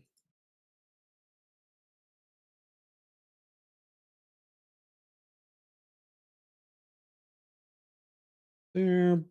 This is the unfortunate part about the new victory check is how both players just have to get rid of the cards in reserve before the game just ends, unfortunately.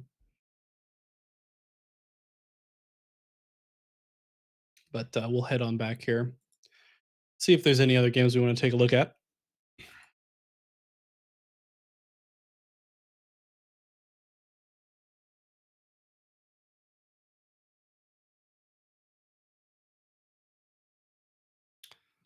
Going back, going back.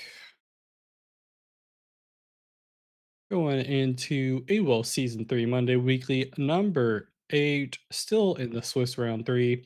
Once again, have no idea how many games we have left as far as percentage is going with the BGA because BGA is marking them all at 0. We'll take a look at table 31 and see if there's still a game to watch there. Gameplay, more goal ring, throwing out too many tokens, and the Finn is gonna try to do some sleeping here. Don't know how much that's gonna help. We do have an Atlas out here already in the reserve. Probably looking at a potential here for the goal ring to roll over the Finn again. But the Finn does have a Lyric Contortionist, two of them rather, in the reserve. Not a card again that we've seen a lot of. but a fun one nonetheless, I think. We will see the Atlas go ahead and sacrifice that Slept token in order to get things all sorted. We do have 6 mana left here for the Finn, and they can make gigantic cards themselves, but I don't know if they'll be able to get enough stats for that to matter. Still 3 mana left though for the Gold Ring. Could still play the Cadets and could play another card in hand if they wanted. Just need a 2/0 to take it overall. And the Anansi coming out pretty big will make things gigantic, but don't know if it's going to be quite enough. They're going to have to stack up on that hero side to potentially stop the gold ring. But we will see a licensed withdrawal coming out here. Gonna be big for the Finn player. Gonna hit that Anansi. Gonna make it remotely impossible for the Finn to take this game now. And it's more than likely gonna be a 2-0 for the goal ring and taking the victory over the Finn and Crowbar player. They were talking about Waru being trouble in future sets, and that's why they had to nerf him. But I don't know, man. Goldring is doing pretty well. Why didn't they nerf Goldring early? Who cares if it wasn't viable initially? If they're going to be good later, we should nerf them, right? Revert Waru hashtag. Anyway, looks like that'll be all she wrote. We do have cost reduction with Twinkle Twinkle, but so the Finn can still play another card as far as a contortionist or just playing the martingale. But I don't think either of those will be anything to be able to stop the goal ring, and the goal ring indeed will just pass. So will the Finn. We get the GGs and GGs to them both. Goal ring takes the victory once again. And we'll head back to the caster screen. I have to imagine we're getting pretty close to the end of Swiss round 3.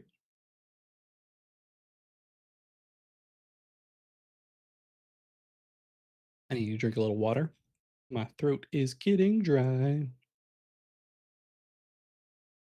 And we do have one, two, three, 4 games still available. Um, Table 55, all the way at the bottom. Let's see what these folks got going on.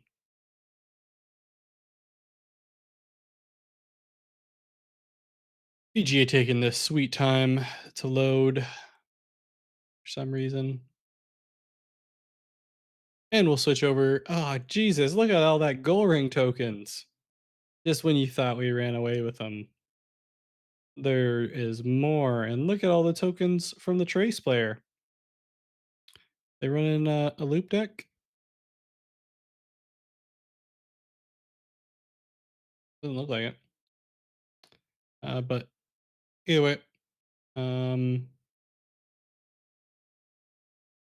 Goldring making a comeback here has a unique paper herald when another non-token joins your expeditions. Create 2 Ordis recruit soldier tokens in my expedition, so it's a double factory. Has 2 Mesquitettes out on the board already. Refinery set up here for a trace, another fun little landmark added in the recent set. Doesn't always work, but when you can, it's a pretty good one. And they currently do have enough stats to be able to play it, but they are getting contested here with a lot of tokens. And the bad thing is those Mesquitettes will still be around on the following day, even if they get 2-0'd here. Because all you need is a tied permanent to make that happen, or tied expedition, and not just behind. Either way, we will see a unique Scotty coming out on the board here. From reserve, if I have a mountain, I gain 1 boost for each landmark you control. And from anywhere, if you control a fleeting character, you may exhaust a card in reserve. So they will not be able to exhaust because there are no cards in reserve at the moment. But they're going to go ahead and throw out another bug out bag, give it another brass bug, able to do something with stats, but maybe a little bit too much to deal with here as far as the goal ring, who has plenty of cards in hand and is just able to keep on making more and more tokens, especially with that unique paper herald. Probably just going to keep on throwing all their characters on the hero side to potentially get that 2-0. Have to imagine the Trace will try to contest it here, and they will in fact use a double exhaust of the Haven Bravos Bastion to make a pretty big Scotty and give them enough stats to advance. And all they do need is one at the moment. Question is, do they have anything else that they can work with? Sure, they wish they have the hooked from hand at this moment, so they'd be able to hook two characters, but maybe they have one in hand and just this one in reserve. Either way, Goring playing a little bit slower again, throwing out the mobile armory. Still have three cards to play with. They could get enough to be able to block the traced. No real good target for the hooked at this moment, since there's only two 2/2s. So they're just gonna target one of them, I'd have to imagine. We'll be able to draw off this, so that is good. And that will create another refinery setup. So they will be able to activate the refinery on the following day. Ooh, field reinforcements comes up here for the gold ring. Another great card in this situation. Be able to produce another token, which will help them to be able to at least double advance at this point. But they still need three more stats to block the mountain. And it looks like Trace doesn't have anything else for two. That field reinforcements will come out. Only put two on the board though. Do they have something else here? If not, Trace is going to have enough to take this. One man, are they one mountain short? They are. Trace just enough with all the stat boosting to take this game. Goalrang, I thought had it, and maybe they would have had they not have to deal with that refinery and double Haven ability. But in this case, Trace is able to outlast the storm that is the Goalrang. They mentioned something in time. Maximum time reached. Wait, what? No. Did the Goalrang still get the victory because of the time?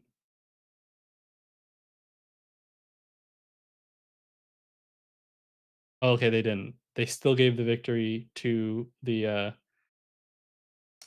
Trace player. I thought they were gonna give it to the Goalrang because of the time. They were behind. Either way, that probably is the end of the Swiss round three at this point. It is indeed. We are going into the Swiss round four. I am Blue, also known as Blue Oak TV on all socials. I am joined by Halua. Halua, once again, say hello. Thank you for that, Halua. All right, let's take a look at some games here. Let's see who we got lining up. Don't believe we've seen these players play yet. Let's take a look at table 10. They've started already, so we can watch. And one of them has a puppy on their picture, so that is what interested me immediately. We are loading game art, so players are probably checking out their mana.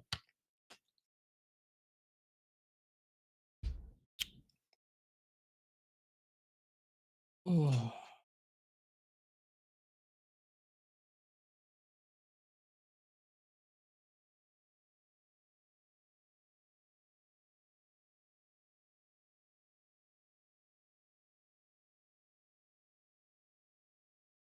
blue is not a sea pancake. Is that what they call mana rays? I didn't even know that. Yeah. Why am I salty? I'm salty every day, Cole.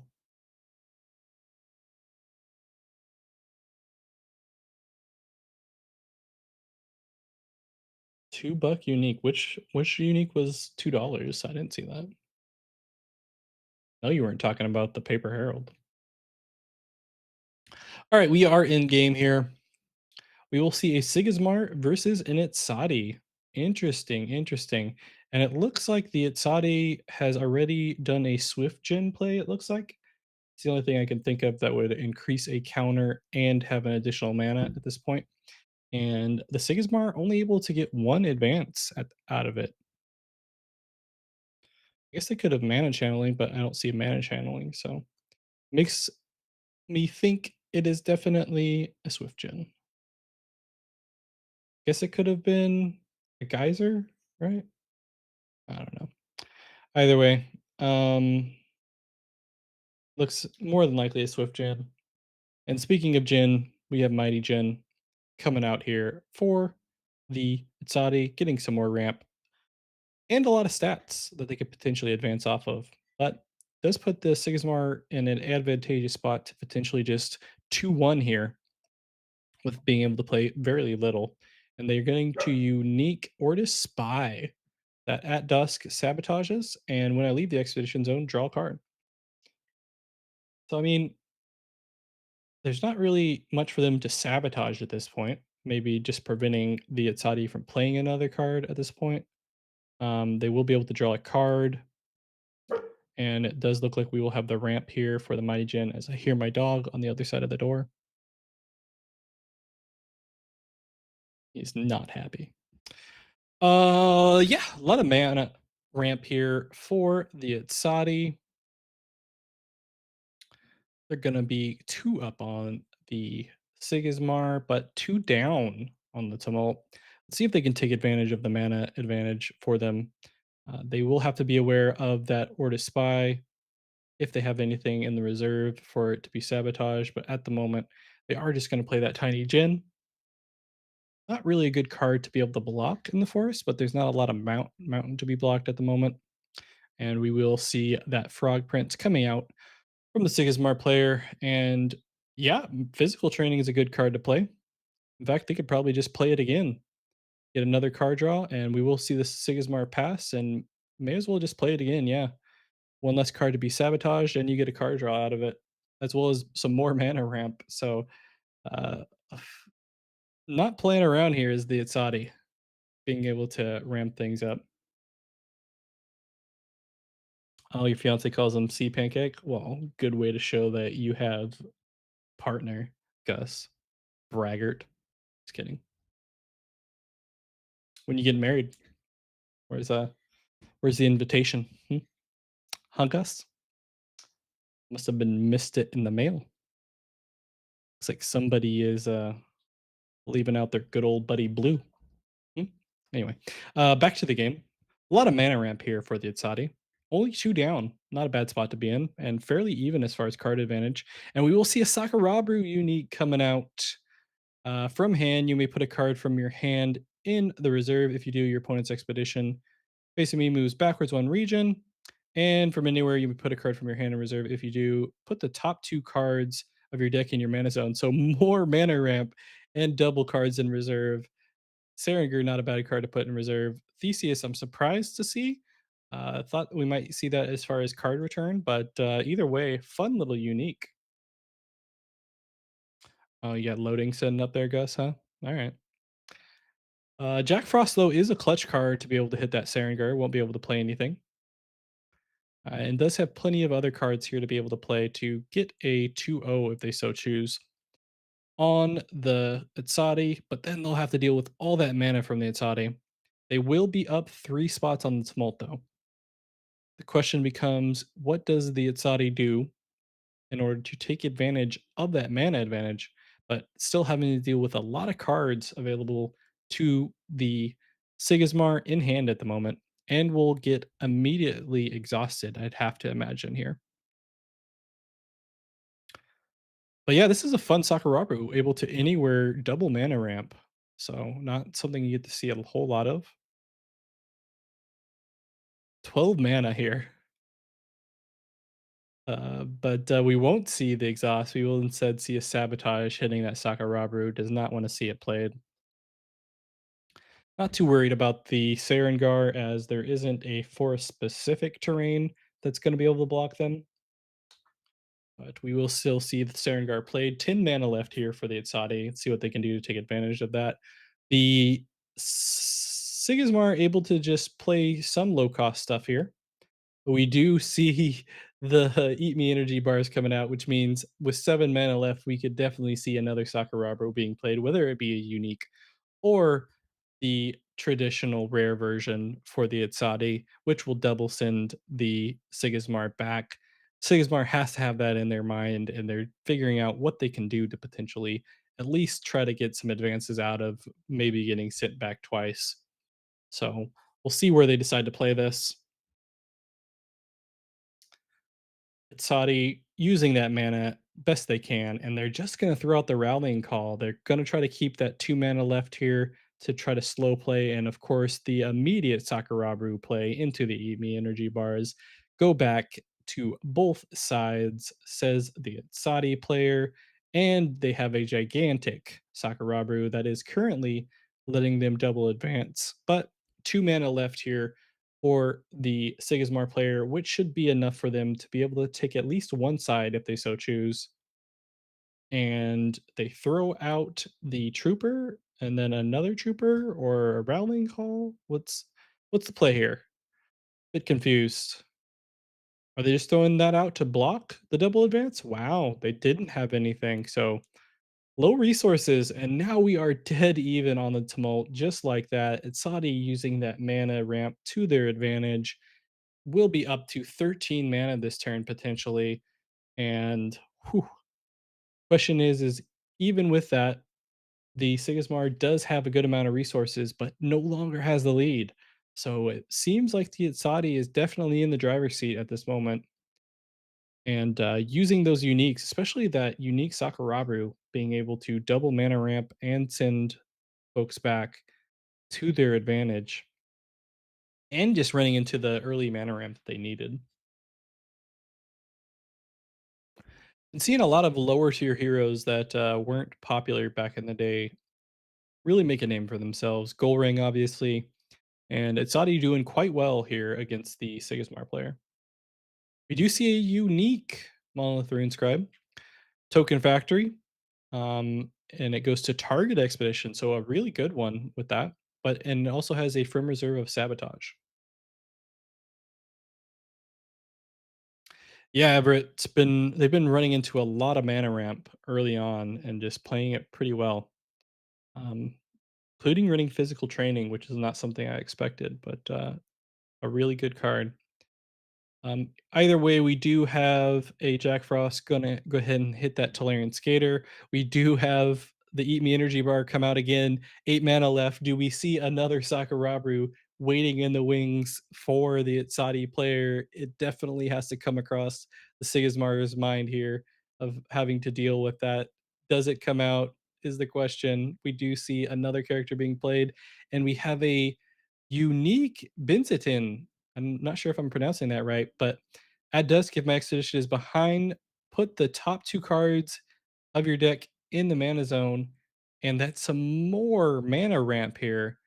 And the expedition is in fact behind at the moment, at least on the one side, but since it's gigantic, it would be technically in both.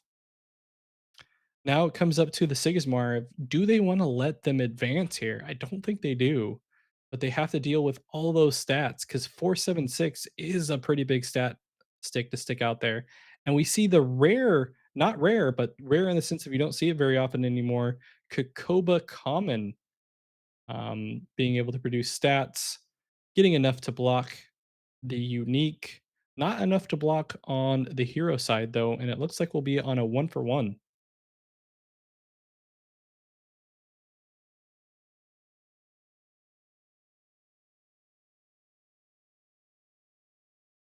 I'm glad they still let it Saudi drive after what happened. Yeah, you only need one hand.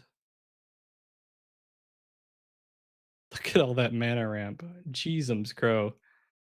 And now we are at double the mana, Everett. Current double the mana. Obviously won't be after this morning, but currently double the mana as the Sigismar player. Same amount of cards in hand, same amount of cards in reserve. Dead even on the tumult as well. Oh, his DWI. Okay. I mean, the guy lost an arm. Can't blame him really.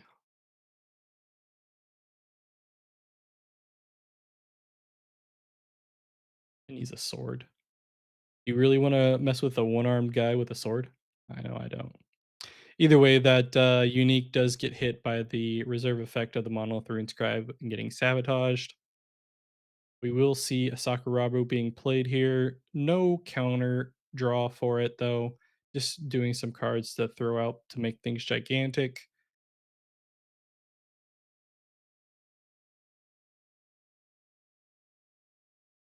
And there is the hunger. Sure enough, just when we thought there wouldn't be enough big cards being played, we do have a big hunger boost here coming out, and it will be at least enough for them to get a 1-0 advance. Back in the meetings, Cole goes. What does the Sigismar want to play here to at least get 1 for 1? I imagine it'd be pretty difficult to advance on the companion side. They're going to go ahead and throw out the attorney to get the advance. Mana Eruption comes out. I wonder, does the Sigismar even have a card to have to deal with this? Do they have a character? Is the question. If they don't, they're going to be looking at giving up a 1 for 0, 2 for 0 even. Look at all the mana that's coming to help the Itzadi have an advantage. They are just one advance away from taking this game. Sigismar down to 4 cards, maybe even less, depending on if they decide to mana. Does the Itzadi have the rare setup of having a Arcolano milk to give themselves some more boosts? Wow.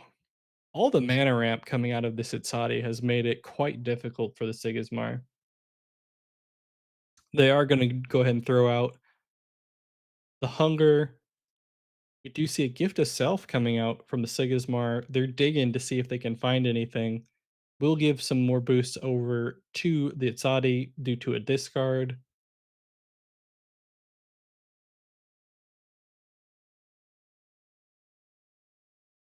We do get to have the Tiny Jin come out.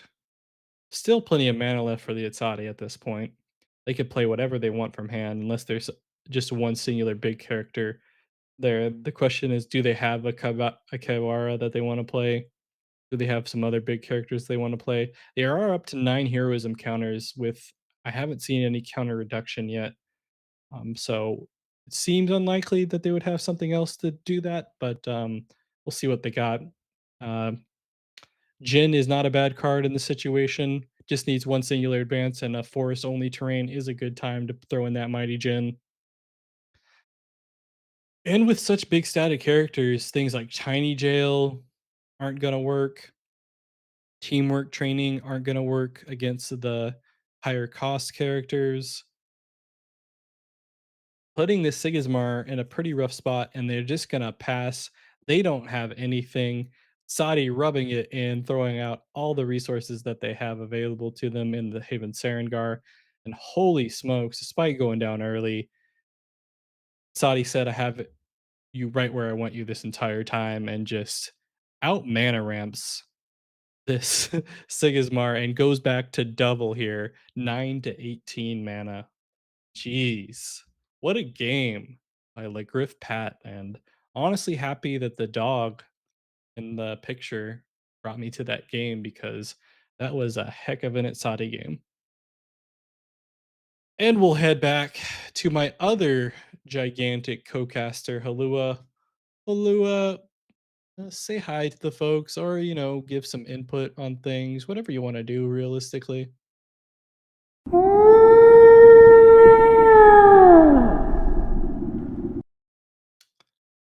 Appreciate that, Halua. Anyway, we are into the Swiss round 4 of the AWOL Season 3 Monday Weekly number 8. I am Blue, joined by Halua. We are still getting 0% progressions on BGA for some reason, so I have no idea wherever all these people are at, but there are plenty of games still to be played. So let's go ahead and take a look at some of them. I will take a look at table number 44. Why not? As I drink some water.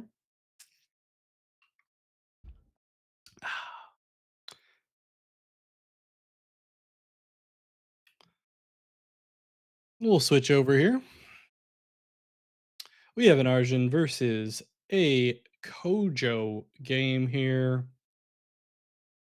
Unique cuddly corgi on the board. When a character you control gains anchored, you may give 2 boosts to target character in the forest terrain.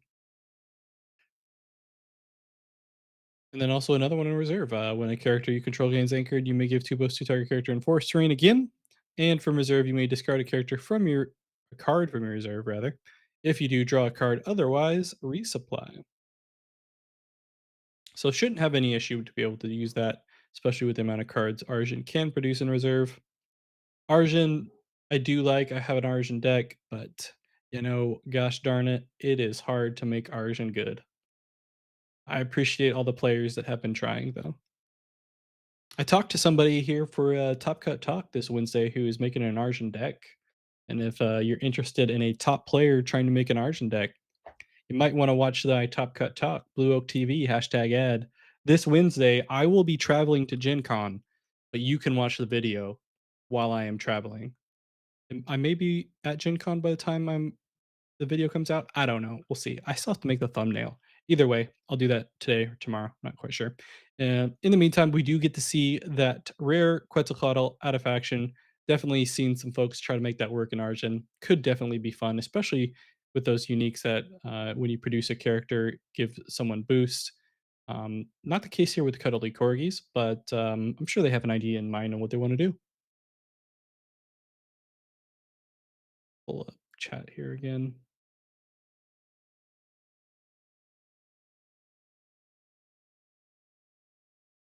We do see a unique Tooth Fairy coming out here at Sabotage. If you control one or more landmarks, I gain 2 boosts. So a fun Tooth Fairy, not the ones that the Bravos Discord have been clamoring over at 2 costs, but still a solid one nonetheless. You'll see the reserve ability. No, Argent ability being used here. No, Argent was using the Quetzalcoatl. Reserve ability, target character with hand cost 3 or less gains anchored. Gotcha. So using one cuddly corgi to get the other cuddly corgi to stay out there. And we will see another sneezer shroom. Not another one, but a sneezer shroom, and it'll be anchored. I'm getting kind of hungry. Does someone want to like order me a pizza and have them bring it in here and feed me? That'd be great.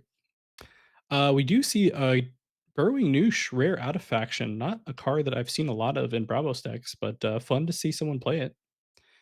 My opponent draws one or more card, or resupplies, I gain 1 boost. Okay.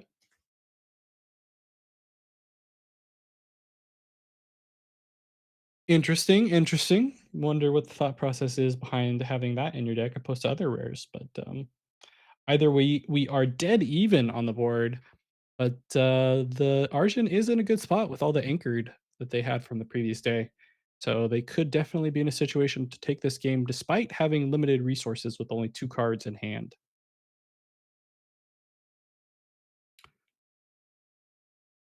Kojo is deciding on what they want to do here. They don't have to mana. They think they can get away with it, but they do have enough cards in hand. It feels like they definitely can make that work.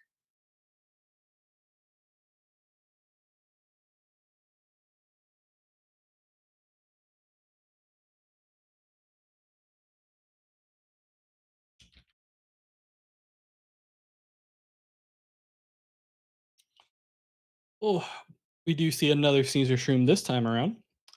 Will cause some boosts to happen because of the anchored ability of the Cuddly Corgi. And we see another Haven come out here for the Kojo. Will produce a Haven Warrior. Not a bad card to have out there.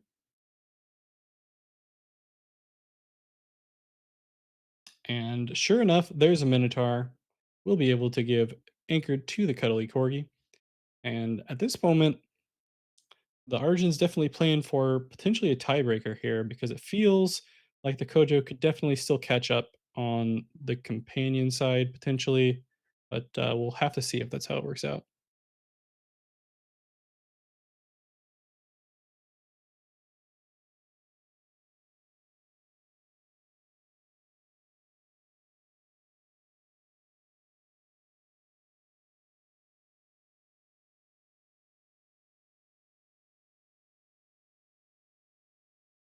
So it now comes down to the Kojo. Everything is on the board for the Arjun. Now, can they produce the stats that they need to send this one to at least a tiebreaker? And they're throwing the Tooth Fairy over on the left side, which makes me think that they have some ability here to do something else and maybe even try to win this game in its entirety. They have 4 mana to work with. They may have a removal set up here for them. It would be huge if they decide to remove one of the Arjun's cards, especially an anchored one. They are going to try to contest that hero side opposed to the companion side, despite it having more stats. My dog is still barking too.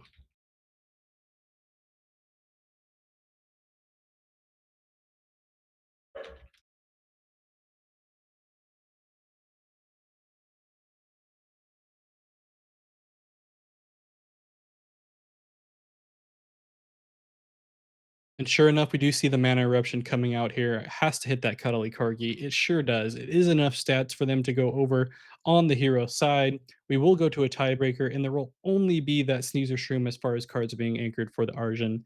Not looking as good as it was potentially before on the idea of going to a tiebreaker with that cuddly corgi available to them.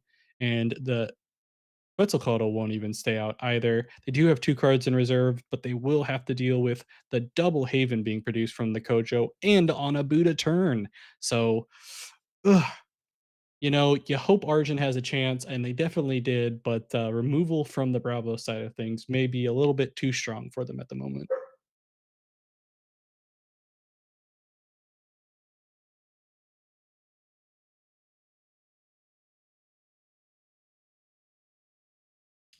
So we will see what they both decide to do here. It does look like we decide on a no mana turn here from the Kojo player. The Arjun decides 2 mana, which makes me think that they have some type of resource building set up here, maybe a harvest for them to work with. Either way, that doesn't look like to be it's the case at the moment. Quetzalcoatl coming out, a lot of stats for the Haven Warrior. 4 cards in hand here for the Kojo, maybe even has another removal to take out a big card from the Arjun, and they will slow play a little bit here with the Tiny Gen. And Arjun doesn't look like they have anything else in hand. They're going to throw out the Minotaur. It will anchor the Quetzalcoatl, but all the Kojo has to do is throw some stats on the board, and they have enough. GG's to both players. Kojo able to take it at the end there with a clutch mana eruption, getting rid of the unique cuddly corgi from the Arjun, who almost took that game. Either way, GG's to both players, and we will head on back. See if there's any other games we want to take a look at real quick. You are watching the AWOL Season 3 Monday Weekly number 8.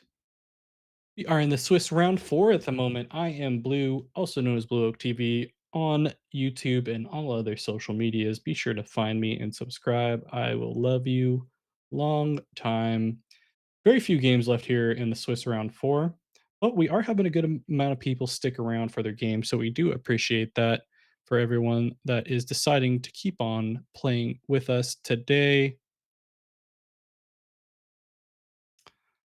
Take a look. What do we have that we want to watch? We already watched for Nico. We don't need to watch him again. Well, a few different players. Table 28, Showing Cracker 8, probably one of my favorite names within the game on VGA. And sure enough, Showing Cracker 8 is playing the signature Finn, but look at that goal ring on the bottom. All those cards, all those stats. Do they have enough? They do have an Talk out, so that should be enough to at least stop the Finn for now. Finn does have 2 uniques out.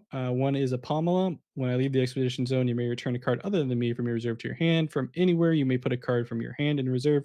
If you do, draw a card, otherwise resupply. And then a unique Bliss Kitaris that when my expedition moves forward, if I have one or more boosts, reveal the top card of your deck. If it's a character, when the base statistics of 0, draw it, otherwise discard it. When I leave the expedition zone, if I was boosted, draw a card. So, hypothermia coming out now. So, looks like the Gold Ring wants to keep out their unique. I had not even seen it with the amount of characters we've seen on the board. It's a Benzatine from anywhere. If you control an expedition, if your hero expedition is behind, up to one target character gains sleep, you may have it. So Sandman effect, and then when you create a token, if your companion expedition is behind, draw a card. Holy crapola! So companion expedition is in fact behind, and all they have to do is create a token, and they'll draw even more cards. So I can see why they want to keep that on the board. Man, these gold ring players are getting creative with these uniques these days. So not looking ideal for the Finn at the moment with the amount of resources that the gold ring has available to them. But they're not doing too bad. They do need to just get one singular advance. And we do see a Man in the Maze, not a card we get to see a whole lot of. What would come in clutch here for the Finn, and I don't even know if they have it, is if they were playing Lokis, but I don't think that they are. Usually we see those in the unique slot. But we will see what they got. They're gonna start us off with a magical training. Oh, is Arjun streaming as well? Yeah, that was the Bravos Hatter, so I didn't know he was streaming. Yeah, we will see a staff clerk coming out, another card I haven't gotten to see very much, but makes sense being able to create Nordic Recruit, especially with that unique here. Anytime you create a token, your companion expedition is behind, draw a card. So drawing even more cards, potentially. And there will be a card draw right there. Just when you thought Go Ring didn't have enough cards at hand, they get more. Look at all these things. 1, 2, 3, 4, 5, 6, 7, 8, 9, 10, 11, 12, 13, 14. Holy moly. 14 cards in hand. Not quite half of their deck, but getting close. Looks like my headset is getting low on battery. I guess I don't really need it, but I mean, I need to hear Halua talk, right? JK. We do see the Ace of Talk just being played for the draw card, so why not add a 15th card to your hand at this point? Only 14 cards in hand now with the hypothermia play. Oh, they're gonna hypothermia the staff clerk and not the benzatin. Okay. Benzatine? Benzatan? Benzatin. Benzatin. I don't know. What mythology is benzatin from? Multiple hands? Music? It's Chinese? The Chinese? I don't know. Maybe someone can clarify. Either way, we do get a contortionist coming out here, a slept man in the maze, still some uniques in reserve that we mentioned earlier. Some magical trainings, getting to draw a card. Don't know how much that's going to help with the amount of card draw that the gold ring has. We'll have to see how that turns out. Producing some more tokens, maybe.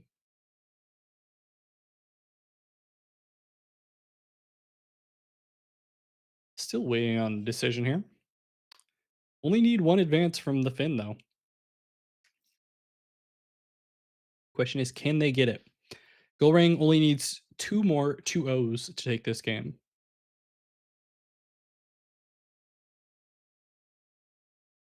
Still waiting on the Goldring to decide on this. Curious if a time's gonna become a factor here. Showing Cracker 8 is in the negative time. Don't know if the Goldring is just taking their sweet time because they know that they'll win, potentially. based off of time limit. They only have 3 more minutes, so we may be in a scenario where in about a minute or so, the game could just straight up end. Field reinforcements comes out, drawing some even more cards, essentially getting 2 cards for the case of just playing 1 2 mana card. Back up to 15, it looks like. 1, 2, 3, 4, 5, 6, 7, 8, 9, 10, 11, 12, 13, 14, 15 cards in hand. For the gold ring player, Twinkle Twinkle will come out. Wonder what they're going to target. For some reason, they target the Benzedin. Feel like if they hadn't, the gold ring probably would have done it themselves, but who knows? I could be wrong. Still 4 mana left here for the Finn, though. Maybe they're just trying to get the gold ring down to just enough in order to have enough stats to win this game.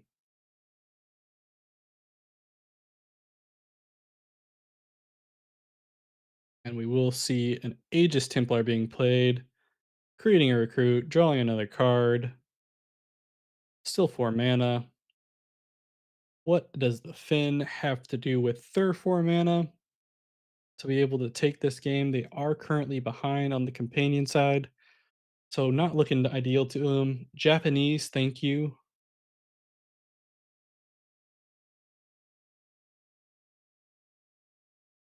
Appreciate that. Ben is in a bit of a conundrum here. So many cards left here for Gold Ring to be able to be played. Even if Finn has the right card here, I don't know if it'll be super helpful. Twinkle Twinkle doesn't seem ideal either, especially with the lower statted characters from the Gold Ring. Uniques we have discussed, but they don't really do anything super special here. Should allow for drawing and when leaving the expedition. This one requires you to move forward to take full advantage, but if it's boosted, you can still draw more. Not a whole lot of stats as a whole. Joan Cracker going into a really negative time here. I'm not sure that's going to be super beneficial to them. I know they're thinking things over, but they may run into a scenario where they just get timed out.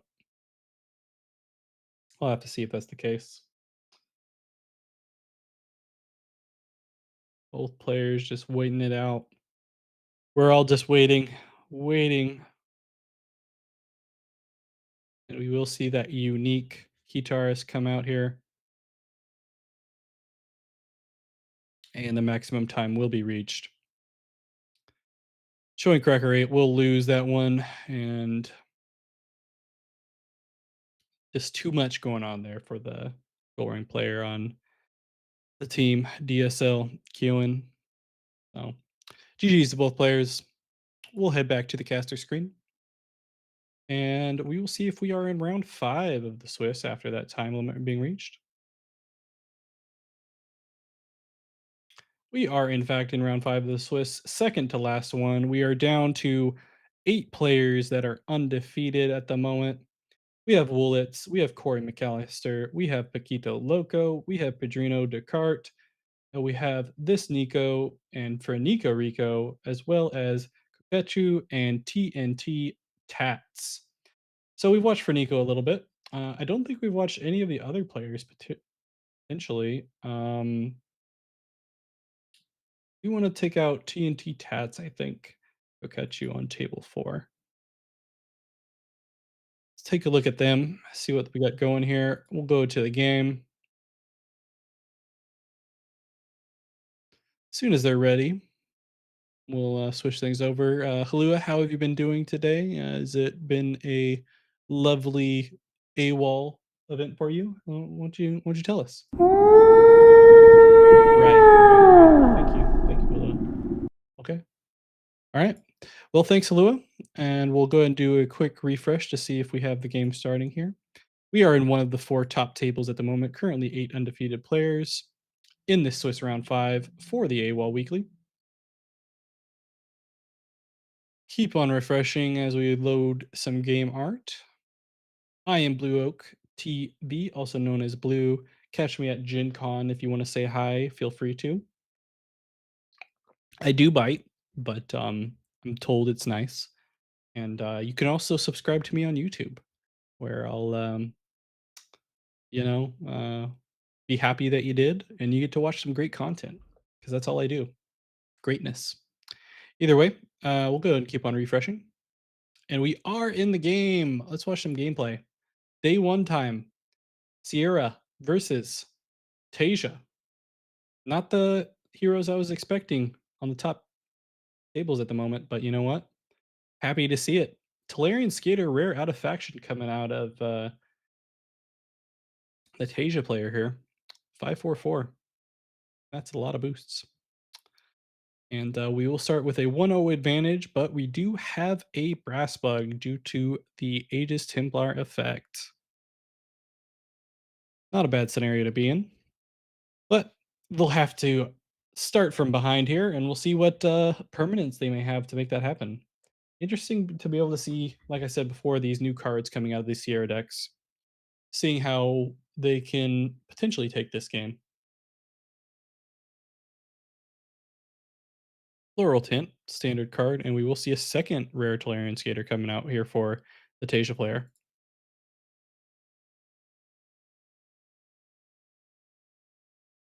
Hmm, hoping to see some more new cards. Talarian Skater, not a card I've seen a lot in the Tasia's decks lately, but I could see the benefit of it. We'll start off strong here with a Foundry mechanic. Of course, here on day two, this could be setting up a nice day three Brass Bug Hive play coming from the Sierra.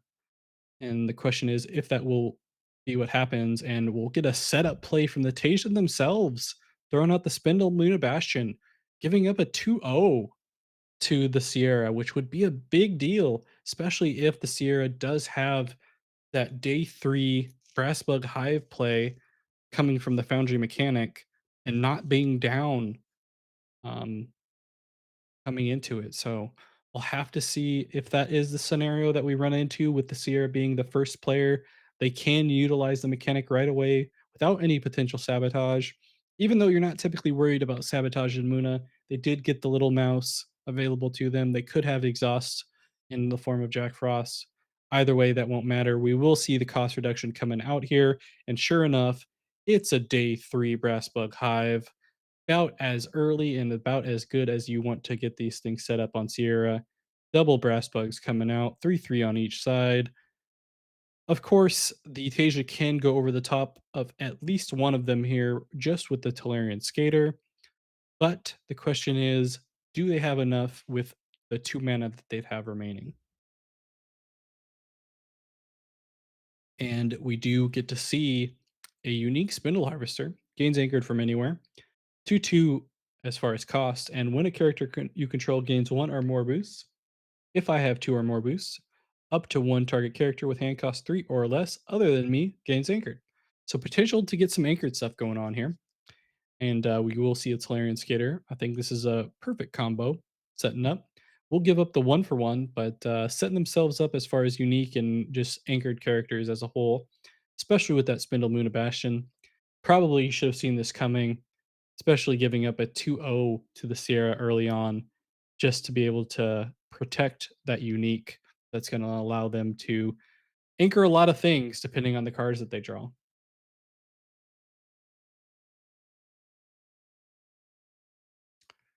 So we will get the mana here for both players. We will get some at noon effects for both players. Boosts for the Tasia, brass bugs for the Sierra. Should be fairly even on resources as far as combined reserve and hand, but the board presence does belong to the Tasia at this moment, despite being down on the tumult.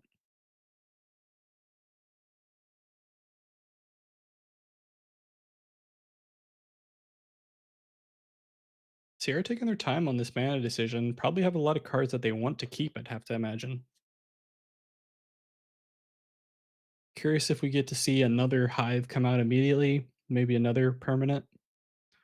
Not quite sure.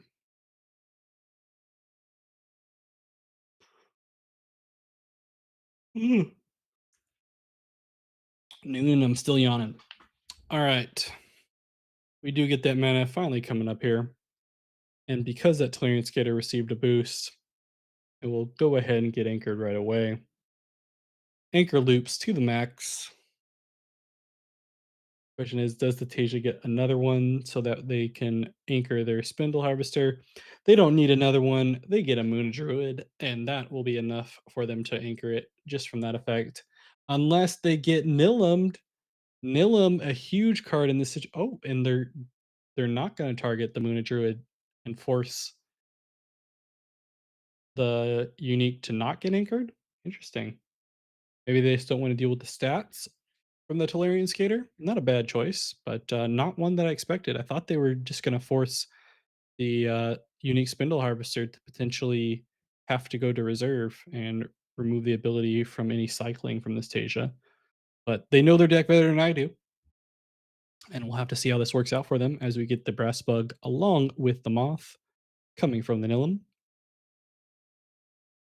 Currently, not enough to double advance though, but they do have 2 mana, so it makes me think they have something to work with here. Maybe a rare hooked, maybe a regular hooked. I don't know. Luna Druid does come out here to anchor that Spindle Harvester that I mentioned before. Still 5 mana left to work with here for the Tasia. Not really at risk of overloading the reserve either because they have 2 anchored characters on the board.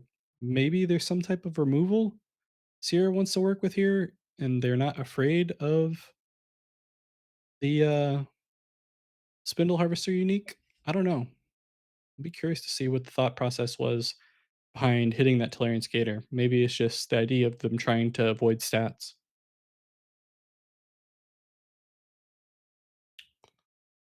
You have the Cuddly Corgi coming out here. It will gain boost and it will gain anchored.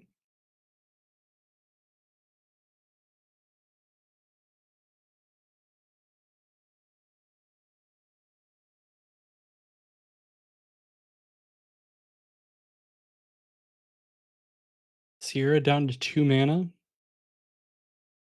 Can't play anything from reserve at the moment. Being contested on both sides here, and 3 mana left here for the Tasia. Gonna throw out the Drill Mole. Drill Mole is a card from reserve you can sabotage, which makes me think even more. Why wouldn't they want to hit that Moona Druid to prevent the anchoring of the Spindle Harvester and maybe even try to sabotage it? Because they would be first player next turn. Don't know, don't know. But it looks like it's not going to even matter because a second unique Spindle Harvester is coming out here. The cycling has begun. It's looking pretty rough here for the Sierra at this point, especially with the amount of cards and the type of cards that we're going to be staying out over here. So we'll see if they can do anything. They are currently ahead on the tumult, though, so at least they have that going for them, and they should be able to sabotage the Tellurian Skater. The only thing not going for the Tasia at this moment is that they are low on resources outside of what they see on board. And with that, they are going to decide not to mana. They don't want to be left with just one card in hand. Interesting choice. So we will see the Noons coming out here. Should be enough for sabotage coming from the Sierra, or if they have an exhaust, they can do that as well. With the boost coming out from the Muna Bastion, there will be some anchoring available for the Tasia. Trying to decide where those are going to go. They're going to hit that Cuddly Corgi because it'll cause it to give a boost. And because of more boosts came out, we'll be able to hit the Spindle Harvester. And since it got anchored, more boosts, which will cause more anchoring, which cause more boosts, which cause more anchoring. What a combo. The second Spindle Harvester is I gain anchored when a character you control gains 1 or more boosts. If I have 2 or more boosts, up to 1 target character gains anchored. So it needs to get 2 boosts in order to be able to anchor that other Spindle Harvester at this moment. And it won't come from that Solarian Skater because it will get sabotaged. And we do get to see a floral tint into a Moona Caregiver, which will be enough to anchor that other Spindle Harvester, even if this one doesn't have it. So board state can be maintained by the Tasia if they so choose, while still having one other card in hand. We will finally get to see that Aegis Templar coming out from the Sierra, putting all the sets that they can on the board at the moment. But with the amount that we've seen from the Moon of Caregiver, it's gonna be, or I mean, from these uniques, it's gonna be difficult to stop this Tasia. And it looks like they're more than likely going to be able to get a 2-0 here and maintain their board state. Man, now would be a really good time for that um, hunger that Axiom definitely has, right? Bug Fix is a good card to have here, be able to produce more brass bugs, um, and we'll be able to get them at least one advance. Put them two away, but the longer this game goes, the better it seems for the Tasia as long as they can maintain this board state and keep on boosting things up because it will be difficult for the Sierra to catch up to it, even with having a brass bug coming out here from the Aegis Templar. But like I did mention, they are running low on resources. They did decide not to mana last turn, and so they're running off of 6 mana here. Be curious to see if they decide not to mana here again and just go off of one card, and they do indeed. I'm sure they do want to try to hit those 2 boosts on that second spindle harvester so they can keep cycling. And I'll also be interested to see if the Sierra is running any hard removal that could potentially deal with these spindle harvesters and consequently the board for the Tasia. That keeps on just getting anchored. Cuddly Corgi coming in clutch.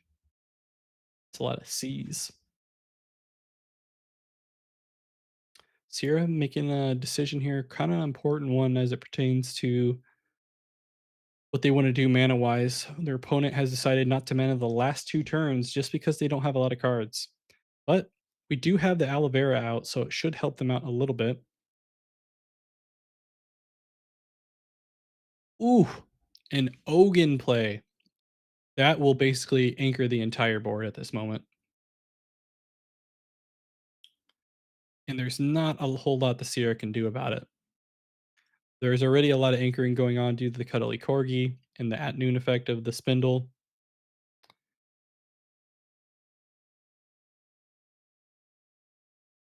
Be able to anchor almost the entire board.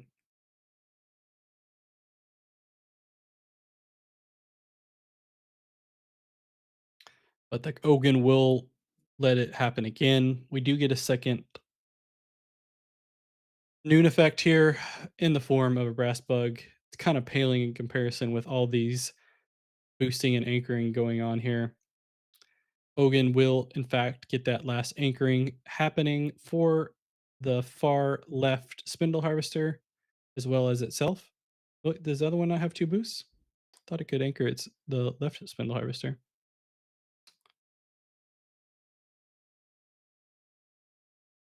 Huh.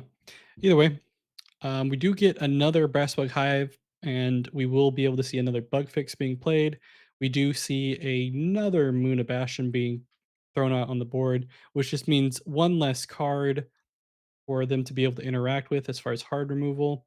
We will get to see at least enough stats to potentially go over here on one side to go for another 1-for-1, but it's going to make it more and more difficult. They have to stack everything that they have on that hero side to just get the advance. And a so I did not see another card being played here. Will be enough to boost up the one spindle harvester and allow that last spindle harvester to gain the anchor that I thought that they would be able to get before. And yeah, 1-for-1, but it's getting harder and harder. And even if the Sierra is able to get that single advance, I'd have to imagine that the Tasia isn't either going to allow it or wants to get a double advance of their own. So that way they can go to an arena tiebreaker with this entire board that they've realistically kept on the board for the last couple of turns, despite not taking mana the last 2 days.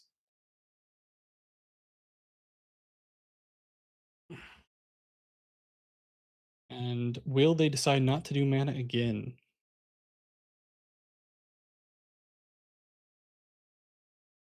They really haven't needed to.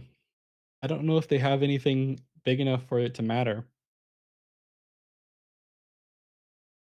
2, 3 costs, and yeah, and they're not going to. Astasia is just has the board that they need, they have the uniques that they need, and they're not worried about hard removal with the double tree setup, despite having to deal with brass bug hives. In this situation, you'd feel like all is lost, but with your board just being stacked with the uniques, it really doesn't matter. Sap Duende is a card that I personally like a lot, but we haven't seen a lot. And if something gets a little bit too crazy, they can swap some stats on either side, especially if the Sierra stacks too much on one side, which they kind of have to do. And they could swap the stats on that cuddly corgi into any of their lower stated characters on the hero side if the Sierra decides to swap over. We will get the at noon effects, basically anchoring the entire board for the Tasia. Doesn't even need to play a character in order to do it, thanks to the boost coming from the Muna Bastion. Who said anchoring uniques are out for Tasia? Everyone was saying that Lokis are the new fix. Obviously not. You guys don't know anything about Cuddly Corgi.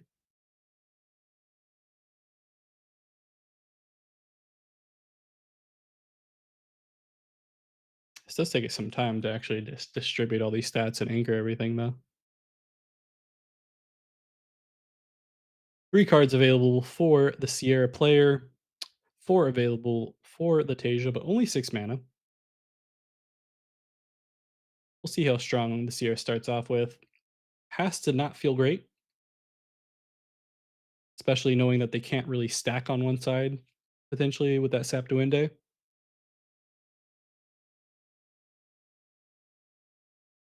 Can't even really do anything on as far as removal with all those trees. Anything they play would probably cost at least 6 mana, depending on if it's a 2 cost removal, maybe 7. We do see permanent come out, be able to produce another brass bug in the form of a brass bug hub, but don't know how much more that's going to be able to do to help them.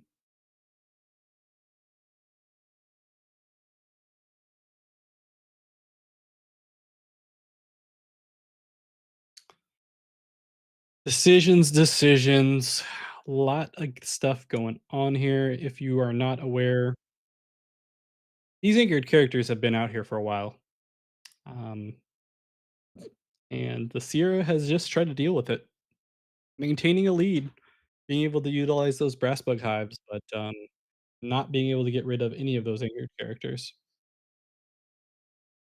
Bug fix will produce some more bugs, which is super helpful. Again, Sap Winda could be a big card here. Only one card left for the Sierra to play, unless they have the ability to play that bug fix as an exhausted card. Wish they could be playing a Vike, I guess.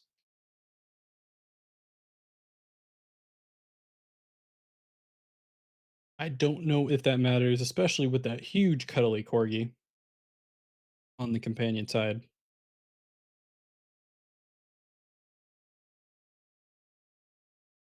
We will see the next anchored card coming out here in the form of the Dracana.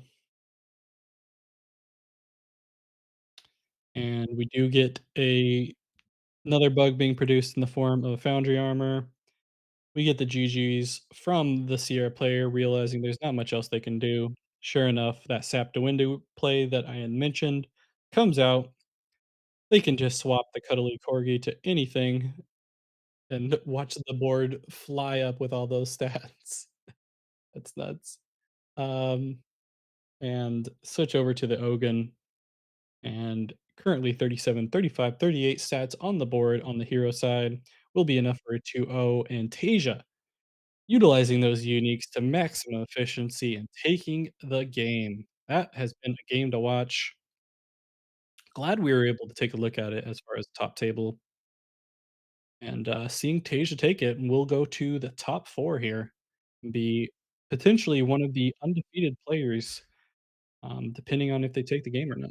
So, GG's to both. We'll head back to the caster screen. Once again, I wanna thank everyone that has joined us in the chat, been talking, been watching all these games with us. You are watching the Altered Weekly Online League, AWOL Season 3, Monday, weekly number 8. I am Blue, also known as Blue Oak TV, on all social medias, including YouTube, where you can subscribe and watch a video every Wednesday, including this upcoming Wednesday while I'm traveling to Gen Con. Get to watch some high tier top cut talk about some Axiom, some Lyra players. I don't know. Be sure to check it out.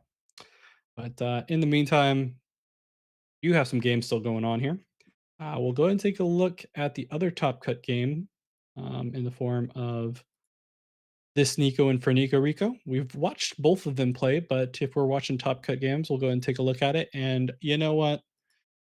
Let's just watch an Afanis Mirror. I know what you truly came here today to watch was an Afanis Mirror, and boy golly, am I gonna provide it to you. Afanis Mirror time. If you didn't like the meta, too bad, you're gonna watch it. Um,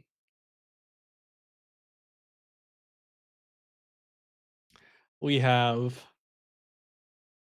for Nico Rico on the top of Faunus versus this Nico on the bottom of Faunus. What is there more to be said? Trees everywhere. If you thought we had enough trees in the previous game, then boy golly, you're in for a treat. We got 3 trees already. They're Nilum withered trees too, not those little crappy green trees. It's all about purple trees. A lot of drawing, a lot of after Ewing in this matchup. If you play a Faunus, get used to this matchup if you want to win, because you're gonna see a lot of it. A lot of people play Faunus. Maybe we'll see a patch coming out here soon that's gonna get people to stay away from a Faunus, but in the meantime, get used to a Faunus. Evanescence being played out here for the Afanis player. If you are a big fan of the band, great. Bring me to wake me up, Evanescence time. Oh, sorry. Enough singing. Yeah. Looks like bottom Afanis is currently winning here. This Nico, but only has one tree and maybe getting 2 0'd here, depending. But they're doing a good job of doing the after you effects and making it back and forth here. And so is Tapafanis and Fernica Rico. More magical training, more after you effects, and oh, there is a unique spindle harvester. Gains anchored from reserve when I leave the expedition zone. If I have 1 or more boosts, you may return a spell from your reserve to your hand. So they can definitely just play another spell here, get the boost that they need. Probably try to go 1 for 1. Evanescence, how rude. Yeah, exactly.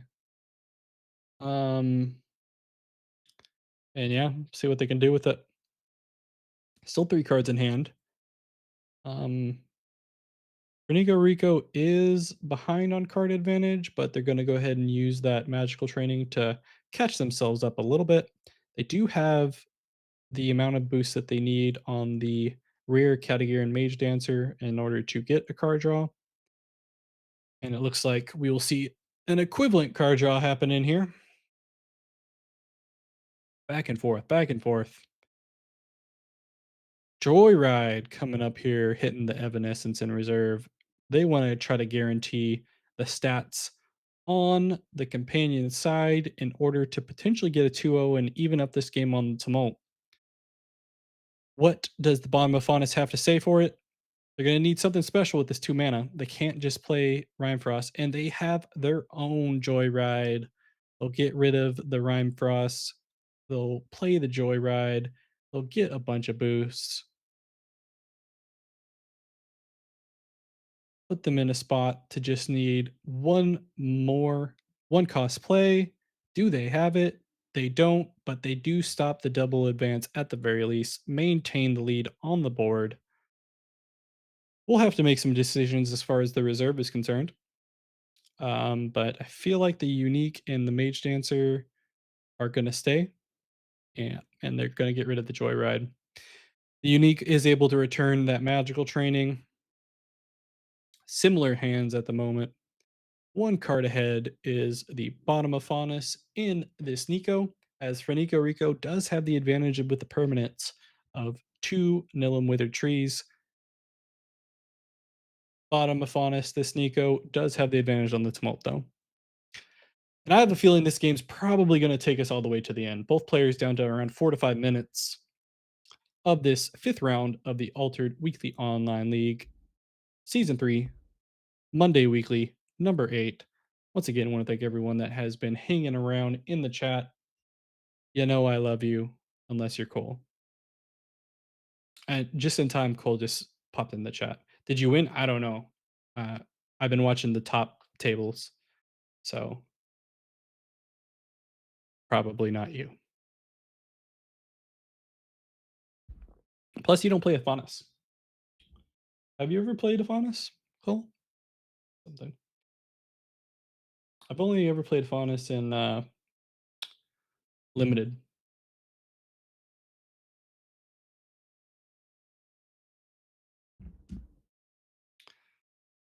Uh, get that unique Spindle Harvesters coming out immediately. Doesn't want to risk getting sabotaged.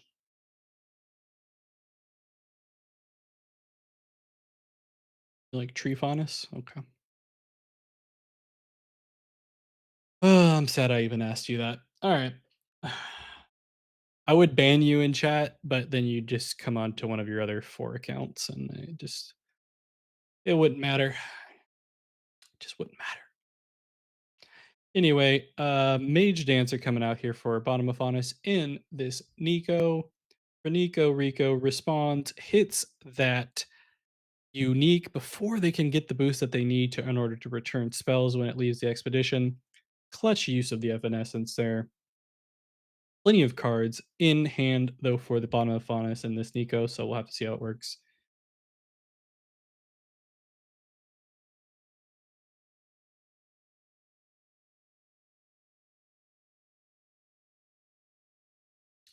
I'm not crying, Kohlrabi. Just asking. And you had to make it into a joke. Is everything a joke to you? It's fine. It is. It's mostly a joke to me too. Either way. Second Nilum Wither tree for bottom of Faunus in this Nico.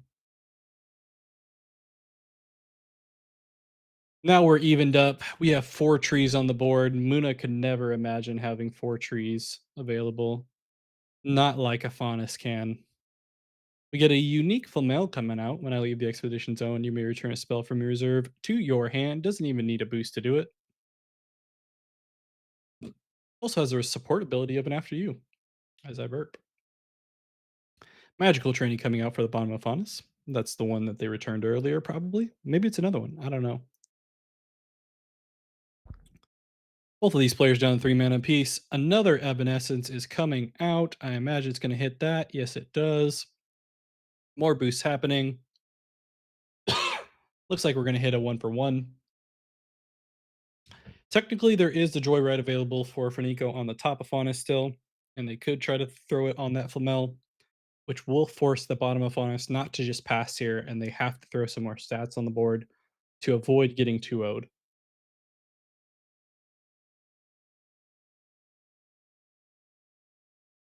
Interestingly enough, Frenico not able to activate either tree at this moment. We will get to see the Moth to a Flame coming up here. Should be enough stats to prevent the use of that Joyride. So I imagine Frenico's probably just going to pass here. Be happy with a 1-for-1.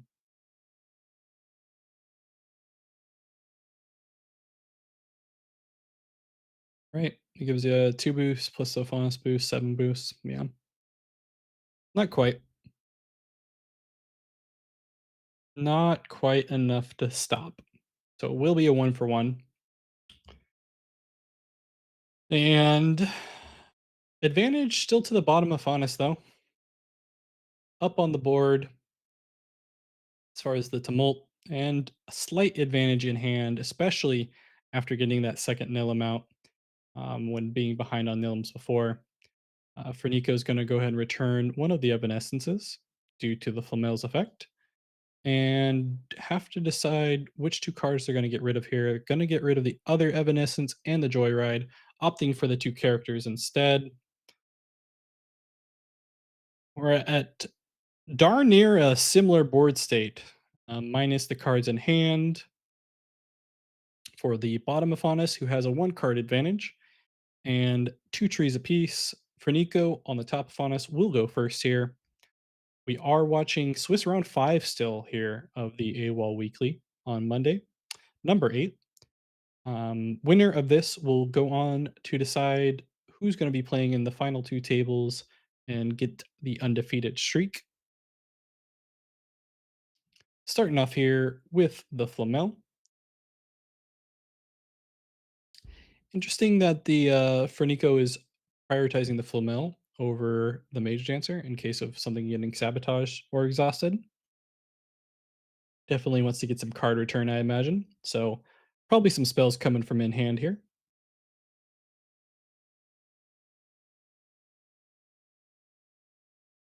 And they are splitting the board, giving themselves the option to potentially try to 2-0. Bottom of Faunus and this Nico gonna throw out that magical training, get some boost on the Moth. Magical training gets returned by the top of Faunus. Boost up both sides. Neither of the players' trees have been activated in order to exhaust and produce Moth Moth. Both players at 7 mana apiece, both at 11 total. Sure enough, though, we get another Moth to a Flame that can get a Moth Moth if they so choose after they give some boosts. Gonna throw it hard on the hero side, and we will see the tapping or exhausting rather. We don't use the T word here. Of the Nil and Wither trees for the bottom of Faunus of this Nico. Gonna throw a lot harder on the hero side, opting to try to give another one for one. It looks like happy to take a one for one, especially being up on the board. It looks as far as this game plan is concerned, and we do see Fernico still splitting stats, trying to force the bottom of Faunus to make things happen. Beauty Sleep comes out here, hitting that Flamel hard.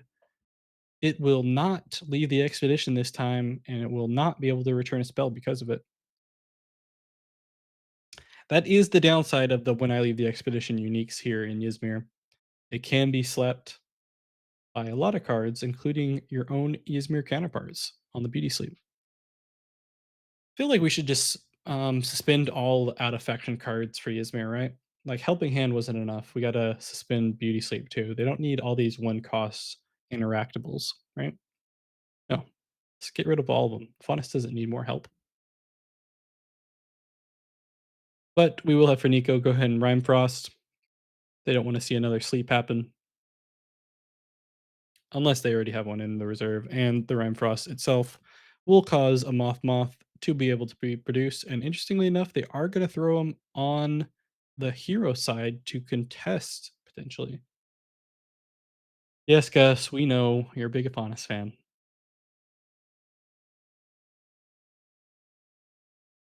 Yeah, exactly. And they also need to do more, right? Magical Training needs to draw 3 cards.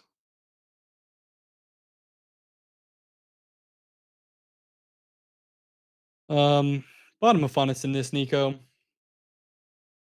Gonna joyride it up, getting rid of the beauty sleep for it. Got a stat pad on the hero side.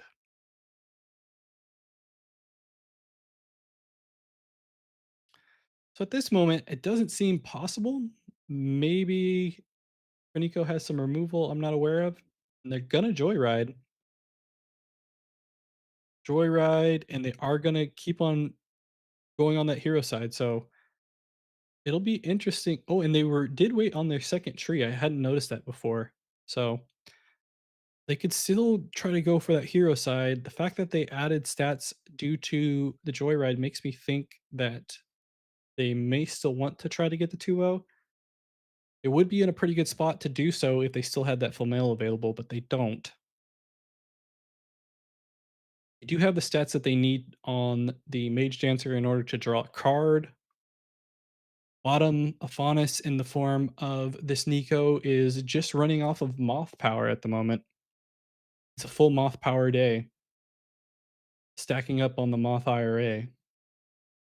That was probably one of Cole's actually top tier memes. I did like the Moth IRA. They are going to throw it on the companion side. It seems like they've given up on the hero side. They are going to Evanescence though, and that should be enough to at least tie. So they will get the 1 for O here and put things dead even on the board in a similar board state as well, while having that Flamel available to them. They won't be able to card return, but having a 5/4/5 on the board ready for you, especially in these nearing the end of the days, could be coming in clutch. One thing you do have to factor in is this Nico is in negative time at the moment at 1 minute 40 seconds. For Nico does have the advantage of having 38 seconds available to them, and we have to be running close to the end of this. It would suck to see it come down to a time limit thing, but that's just how you have to come into it. For Nico's been behind this entire time, but has finally made a big move on that last day to be able to go 1 for O, tie things up, and then still have that Flamel on the board.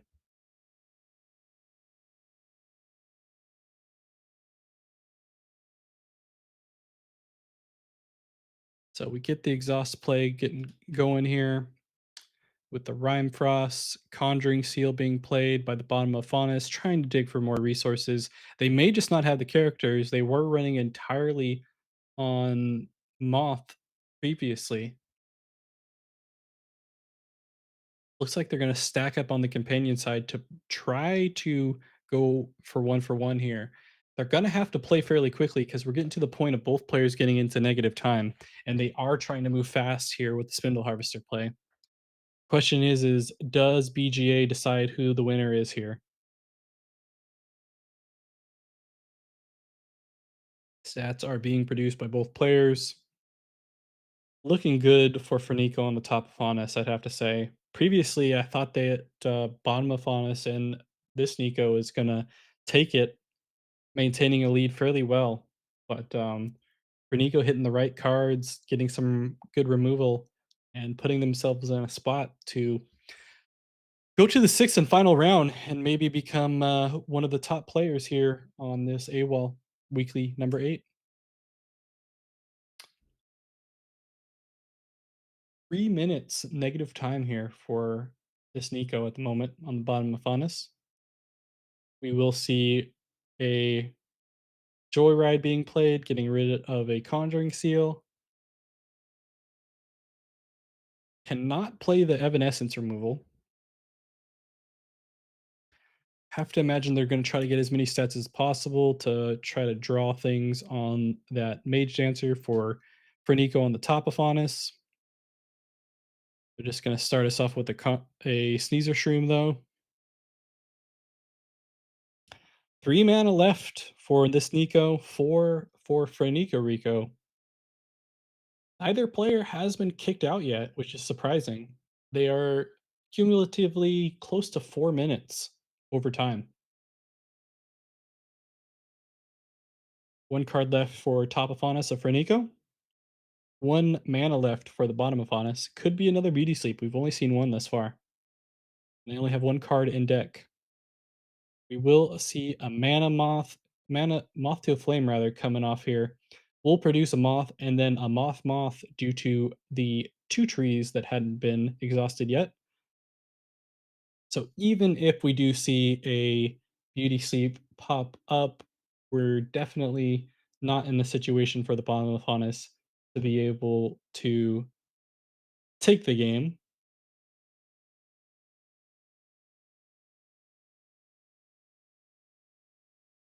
Definitely could still see them hit the Flamel again, and it would be another 1 for 1. But I don't know if another tie is very good here, especially with the situation. And yeah, we do see the beauty sleep coming over here. And they're gonna hit the moth instead. They don't want to leave that Flamel on the board.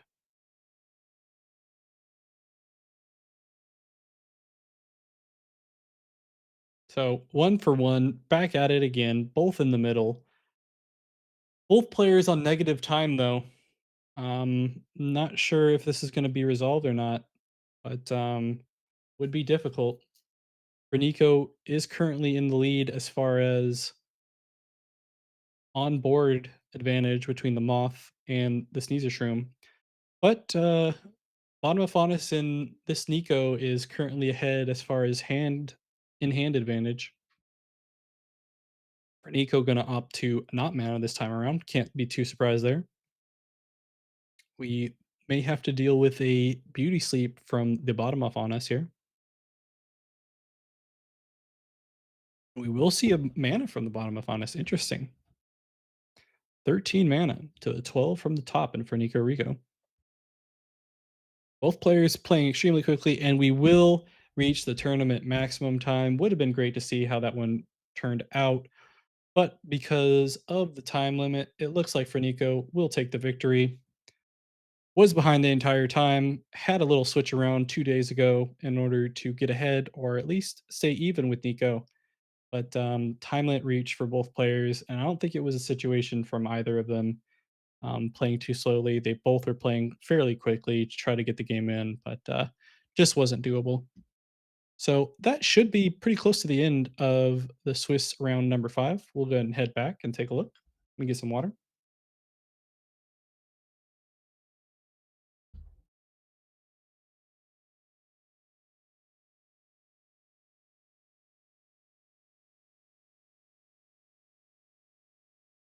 And we'll go ahead and take a look at what we have left here.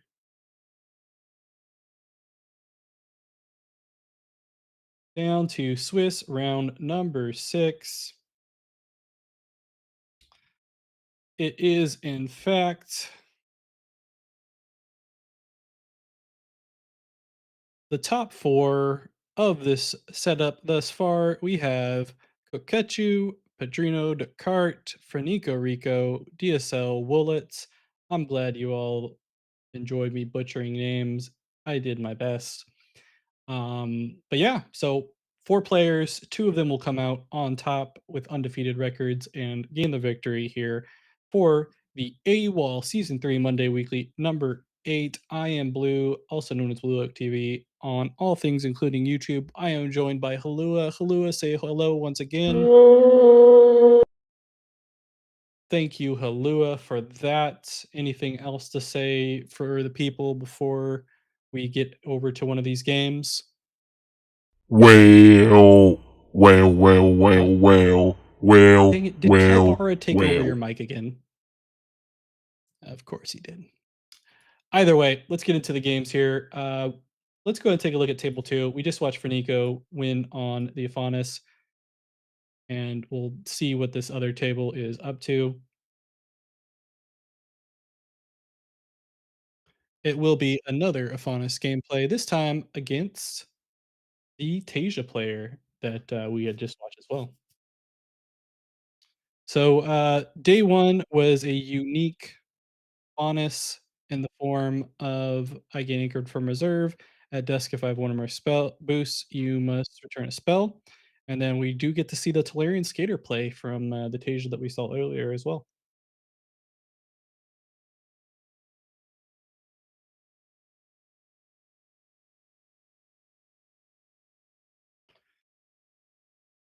So we are watching table 2 here. We have a good old fashioned matchup of Tasia versus Aphanis.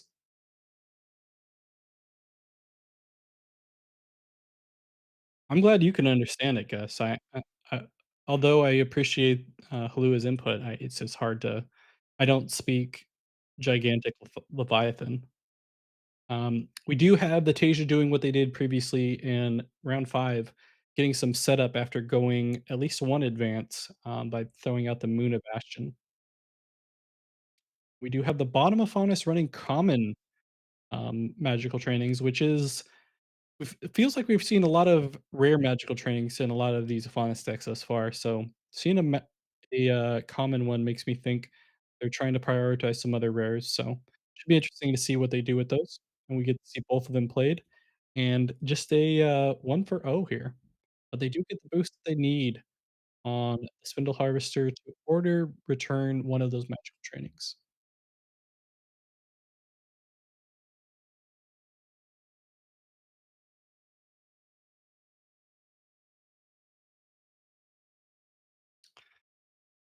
On to day number 3, who is gonna take this one?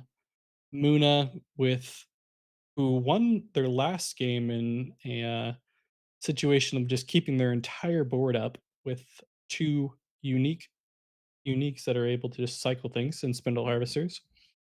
And it looks like the bottom and the Aphanis is going to try to utilize some unique spindle harvesters themselves. Who would have thought spindle harvesters would be the premier uniques in Altered? You know, they made this big deal about Kaibara being the face of the franchise, and realistically, it's been unique spindle harvesters. If you think about it, good for them.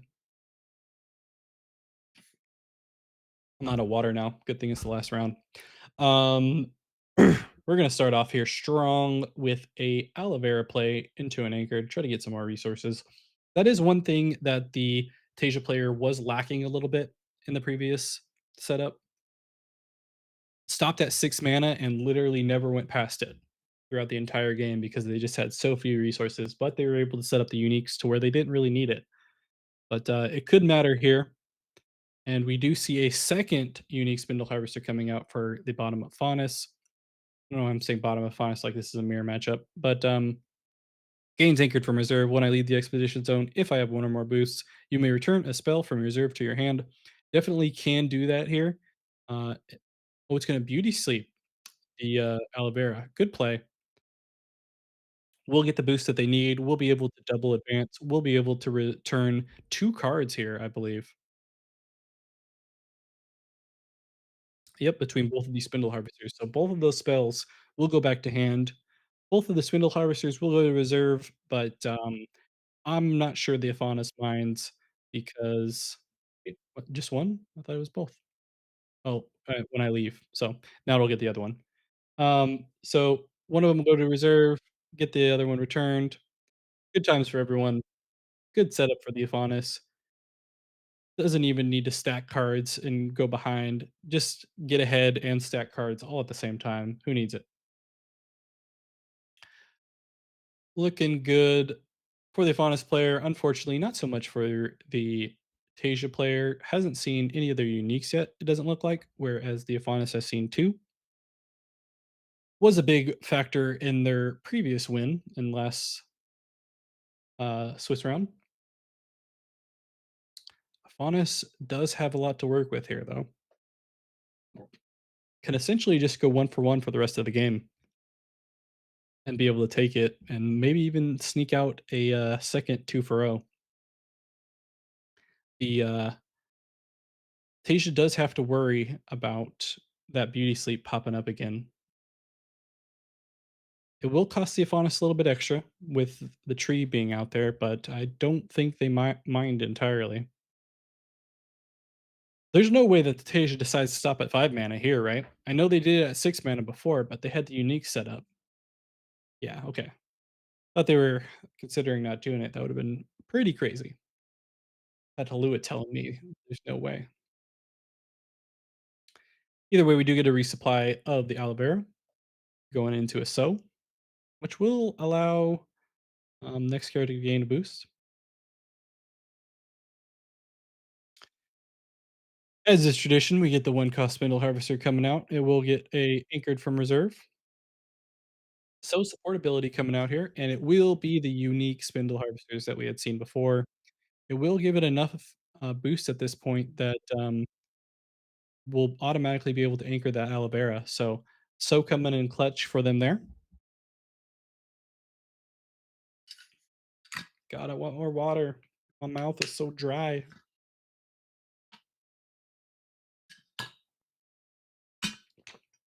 That's helpful. Gus, why are you rooting for Tasia? I thought you were an Aphanis main. Well, Aphanis 5 mana to work with here. Um, we do know a beauty sleep is in process. Could hit either player. Um, Anchoring has started though with the Ogun play. Wonder if they even want to anchor the Ogun. Yeah, they don't. They don't want to. Not surprised. Could definitely use that for the following turn. 4 mana left to play with here. Beauty Sleep is still a potential here for them. They're gonna Evanescence instead. They'll have to pay the 2 extra, and they're gonna hit that, Spindle Harvester. Okay. Smart play. But, okay. The Tasia has a response in the form of a Requiem and hit the other Spindle Harvester themselves and is able to get the 2-0 here, it looks like. So, Afanis did have an answer, but now we'll have to deal with the Spindle Harvester on the following day as well. But luckily, won't have to worry about it causing an anchor loop at the moment. Not yet,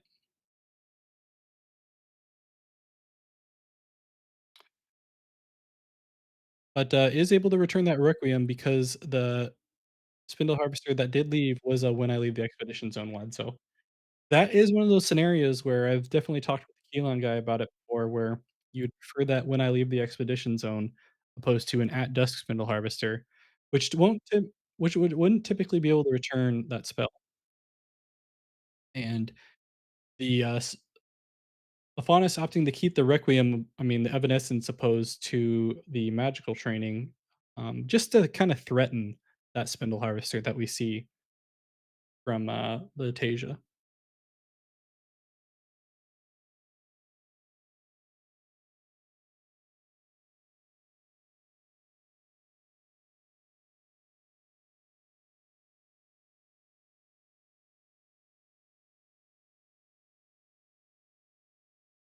And they do resupply into the second Spindle Harvester, though. Unfortunately, it comes into the reserve.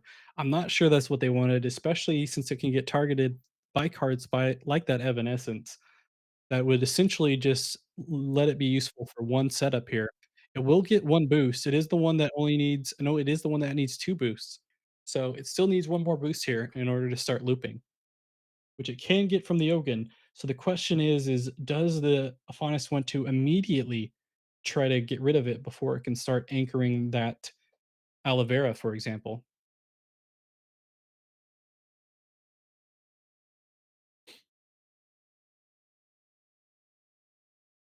It's not. It's gonna go ahead and immediately try to sabotage, and it's gonna hit the other one. It's gonna go ahead and let the Ogun be played though, which will cause some anchoring to happen. Afanis okay with the situation here, feeling comfortable with the idea of being able to take out the spindle harvester, maybe even with the evanescence here.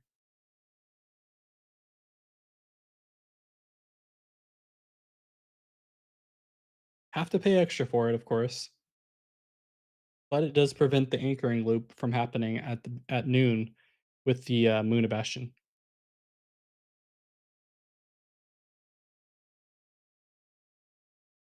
We do know there is still Beauty Sleep in the hand for Afanis as well.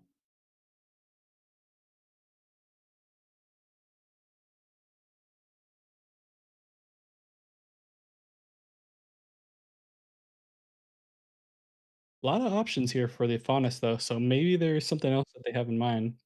Oh, and sure enough, there is the license withdrawal. They're gonna hit the Muna Bastion. Ooh, what a play there.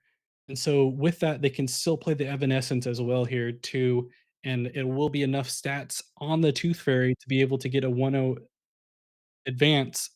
But the Floral Tint does come down, which means the Evanescence won't be an option to take out the Spindle Harvester completely and its stats.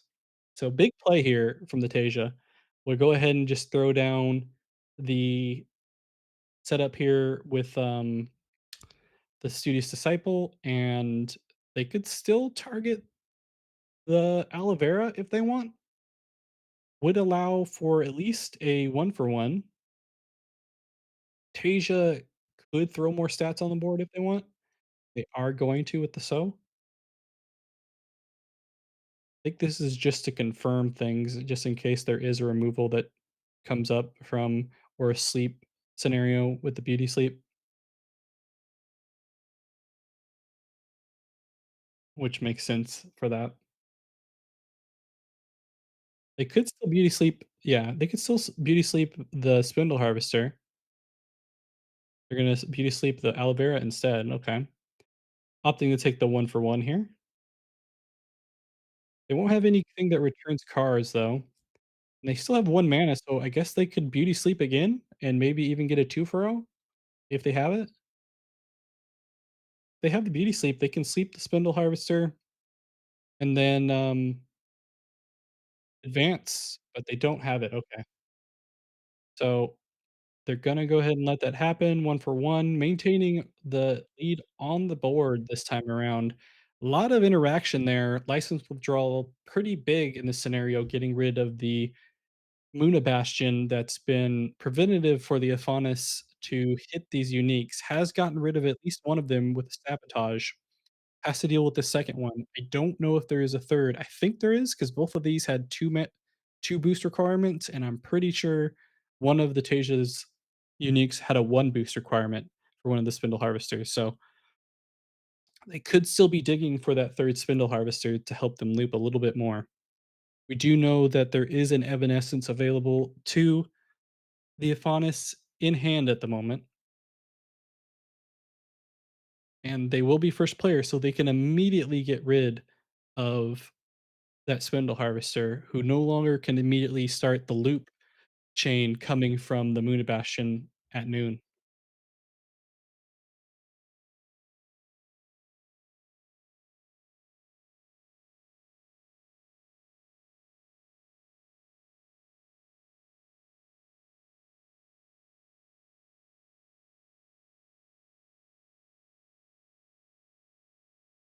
So we get a slow play start off of the Floral Tent for the Tasia, and we did get the removal of the Afanis, of the unique from the Afanis. Not too much of a surprise there.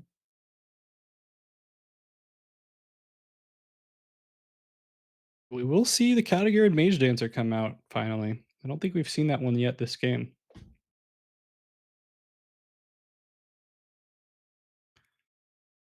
Dracana coming out for the Tasia. We saw that last game at the very end to lock things down. Hasn't had the same type of luck though, looping all the anchoring. Had a little bit, but not quite as much. Faunus able to get rid of the Munabastion and still pay a little bit extra on occasion when the Munabastion was still around. We will see a sleight of hand start working its magic. Have to imagine it's either the Beauty Sleep or the Evanescence, and sure enough, it is the Beauty Sleep. They may just want to try to end this game now. If they get a 2-0, they definitely can make that happen. We do see a second Dracana coming out here. And all that's left is what's on the board for the Tasia. They can't even use any removal in the Requiem or the Sneezer Shroom. Completely up to the Aphanis at this point. They could throw the Studious Disciple down on the companion side, sleep the Aloe Vera, and then if they have another one statted or one cost spell, can 2-0 this. So now the question is, what do they have? Off You Go comes out here. Interesting.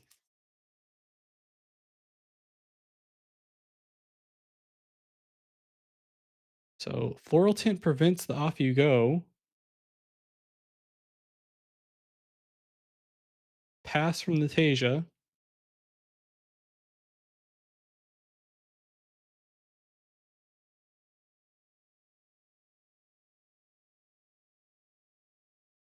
Did the Faunus intend to just remove the anchor from the Dracana?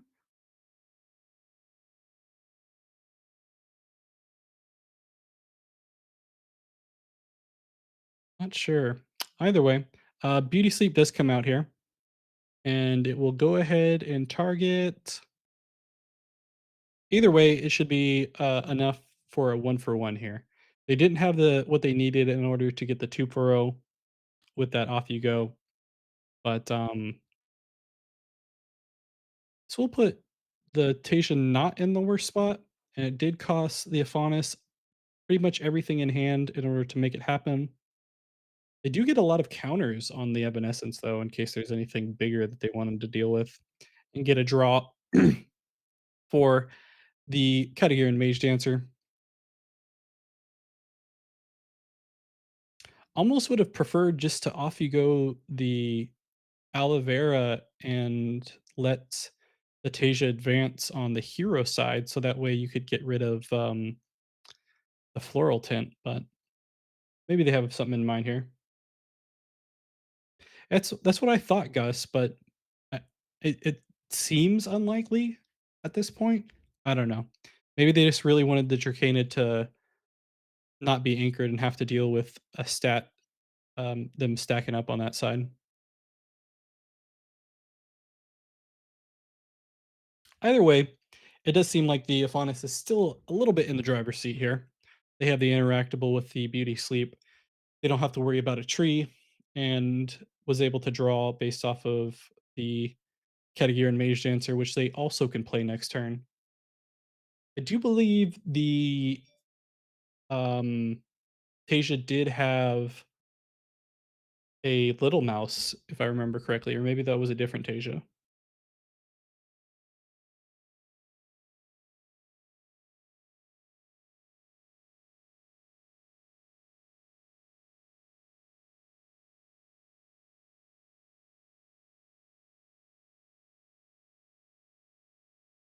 So we're going in here to the potentially the final day. This has been a solid game here between the Tasia and the Aphonis.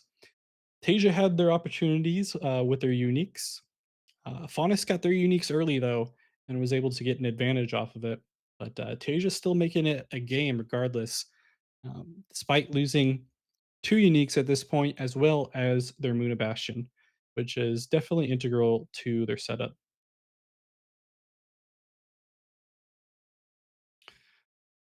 Yeah, they do have to deal with the Requiem as it pertains to the Mage Dancer, which could be a huge issue for the Aphonis.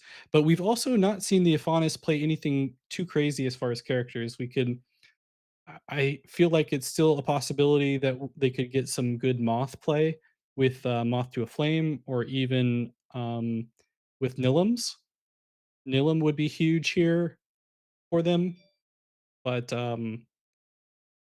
yeah, other than that, we've really only seen them cycle their uniques.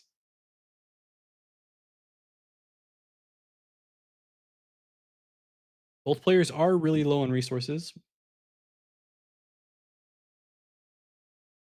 The fact that the Aphonis decided to mana, though, makes me think that they're pretty confident on what they drew in hand. Yeah, and they're gonna sabotage here. Big play in order to get rid of that Requiem that would have absolutely destroyed that Mage Dancer.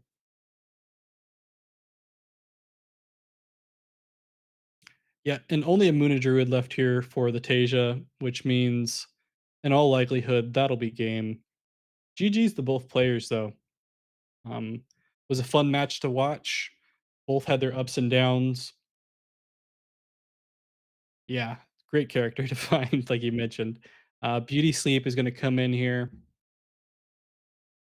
hit the Dracana, um, and will give the Aphonis all they need in order to advance and take this game. GG's to both players, though. We do have the victory going to Pedrino Descartes out of Brazil.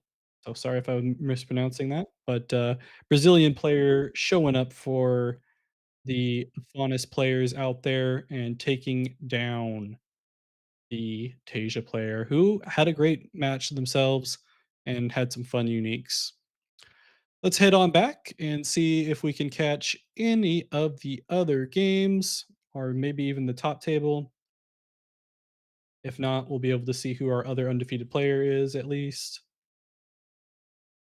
and it does look it's like it's over, and it looks like Woolits took down Nico Rico in that game. I imagine see here, what was Woolits playing in case they decided to change their stuff. It was another a Faunus mirror matchup. Darn, we missed it, guys. I know y'all wanted to watch another Faunus mirror in a row, but I spared you from it. Either way, we are in the Swiss round 6 of the Altered Weekly Online League, season 3, Monday Weekly number 8. We're down to the final round. We do have some at least one other game going on here that we can take a look at before wrapping up here. I'm gonna send on table 12. We can get to watch a little bit of Ortis gameplay between Golrang and Sigismar for everyone. I thank you all for joining us for this wonderful AWOL weekly. Keep in mind, this will be the last weekly that we have until next Wednesday. Everyone will be going over to Gen Con to check that out. You're joining Gen Con. Feel free to say hi to everybody.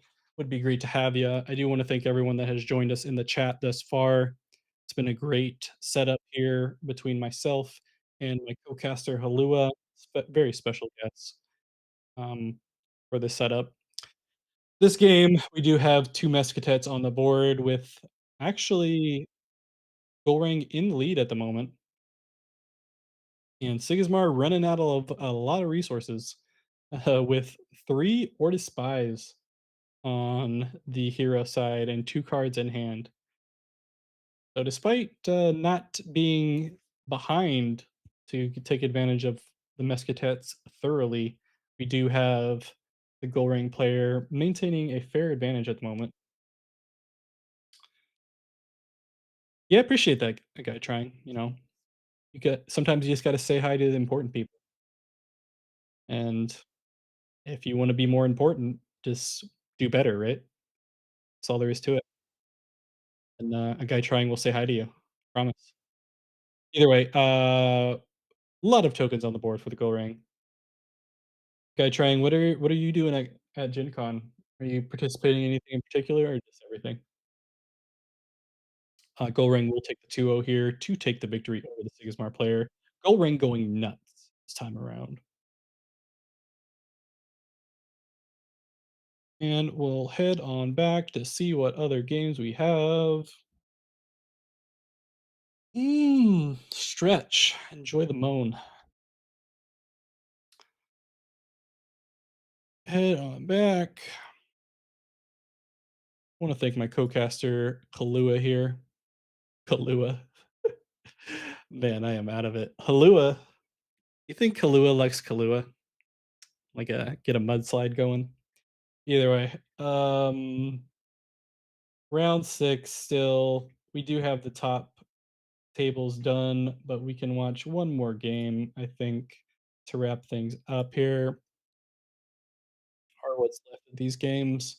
We do have a Finn versus a Lindaway. Haven't seen much with Lindaway, so cool to see that. And we get a unique Anansi popping up here. You may put a card from your hand in reserve. If you do, I gain 1 boost for each card in your reserve. So big stats. Maybe all that they need at this point, unless there is a removal from the Lindaway player.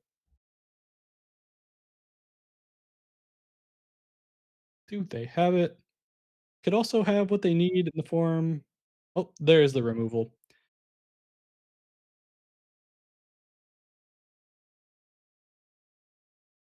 So could just be looking at a 1 for 0 here.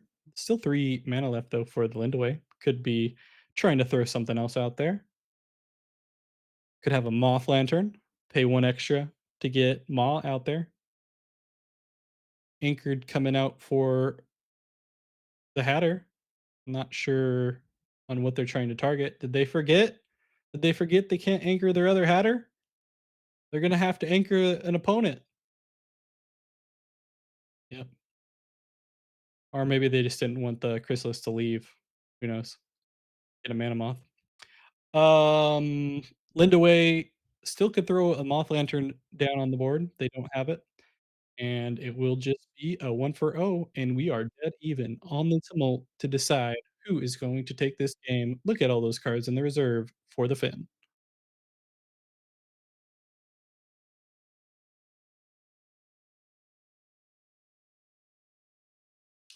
1v1 championship, friend of mine is doing a show thing that happens during the TBT, so I won't be able to participate.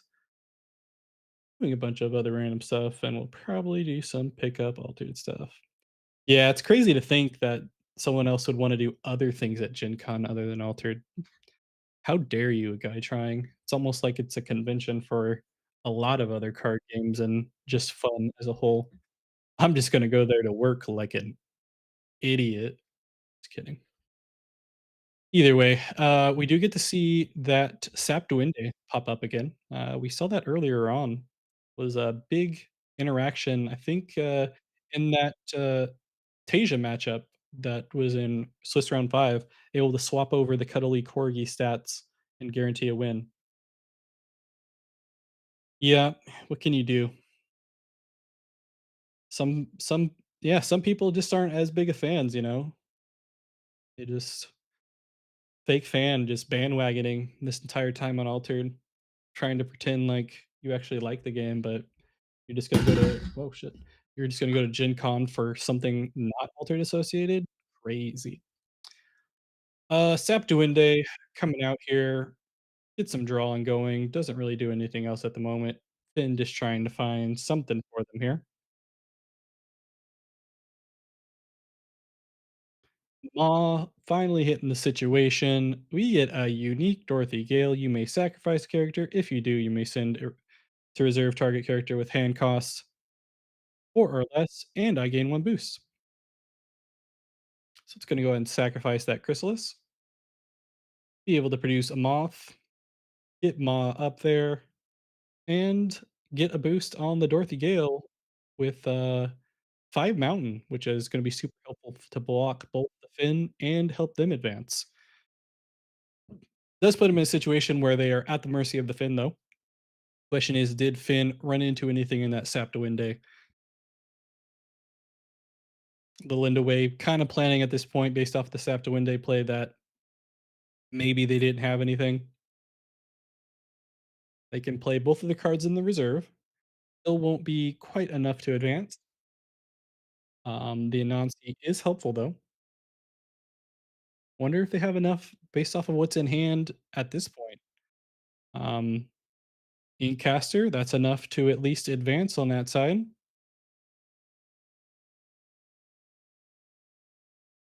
And they oh, tournament time. Oh boy, who was it?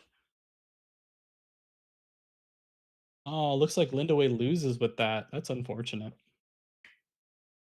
It's gonna be an all even one too, going to a tiebreaker. Unfortunate for the Lindaway player.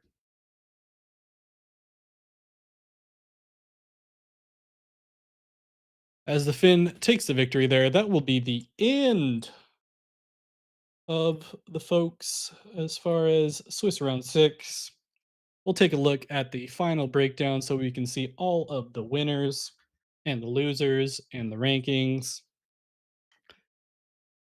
As everyone is aware, I am Blue, also known as Blue Oak TV, on YouTube, on all social media. Thank you for joining here for the Altered Weekly Online League, AWOL Season 3, Monday Weekly number 8. I have been joined by none other than Halua. Halua, say hello to everyone once again. Beautiful as always. We'll take a quick look at the breakdown here of the top results. We have in order here. Let's first make sure that we have our 5 and 1s are through 14. Okay. 5 and 1s include in first place, we have both Pedrino Descartes and DSL Woolitz at a undefeated record here at this event. Congratulations to both players. Both of them running the Afanis deck list. Who said Afanis was dead? Not me.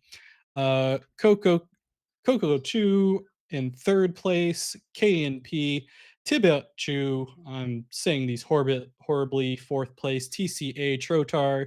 Fernico Rico in sixth, Otark in seventh, TNT Tats got to watch a few time in eighth, FAB 44, ninth, DQ Agenman, 10th, La Griff Pat in 11th, Acraft in 12th, BB Manaka running the goal ring, I believe, in 13th, and two iron chains getting that 14th spot, all at 5-1.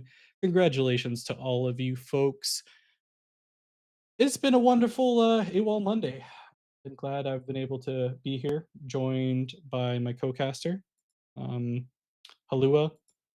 Before we head, is there an official post about said balance patch tomorrow? I don't think there is an official post, but just the discording and bruiser. Everett, thank you for saying bye to Halua. I'm gonna let Halua say one last thing before I sign off here. Halua, do you have anything to say to the wonderful wit people? I almost said whale. I don't think you've said this stuff here. Let me turn this on. I'm honestly not sure what this one does. Oh, it's a long one, Halua. All right. Well, thank you for your input there, Halua. Again, I have been Blue, also known as Blue Oak TV, on YouTube. Subscribe. Big video coming out this Wednesday. Be sure to check it out. I appreciate all of you, and I'll see you next time.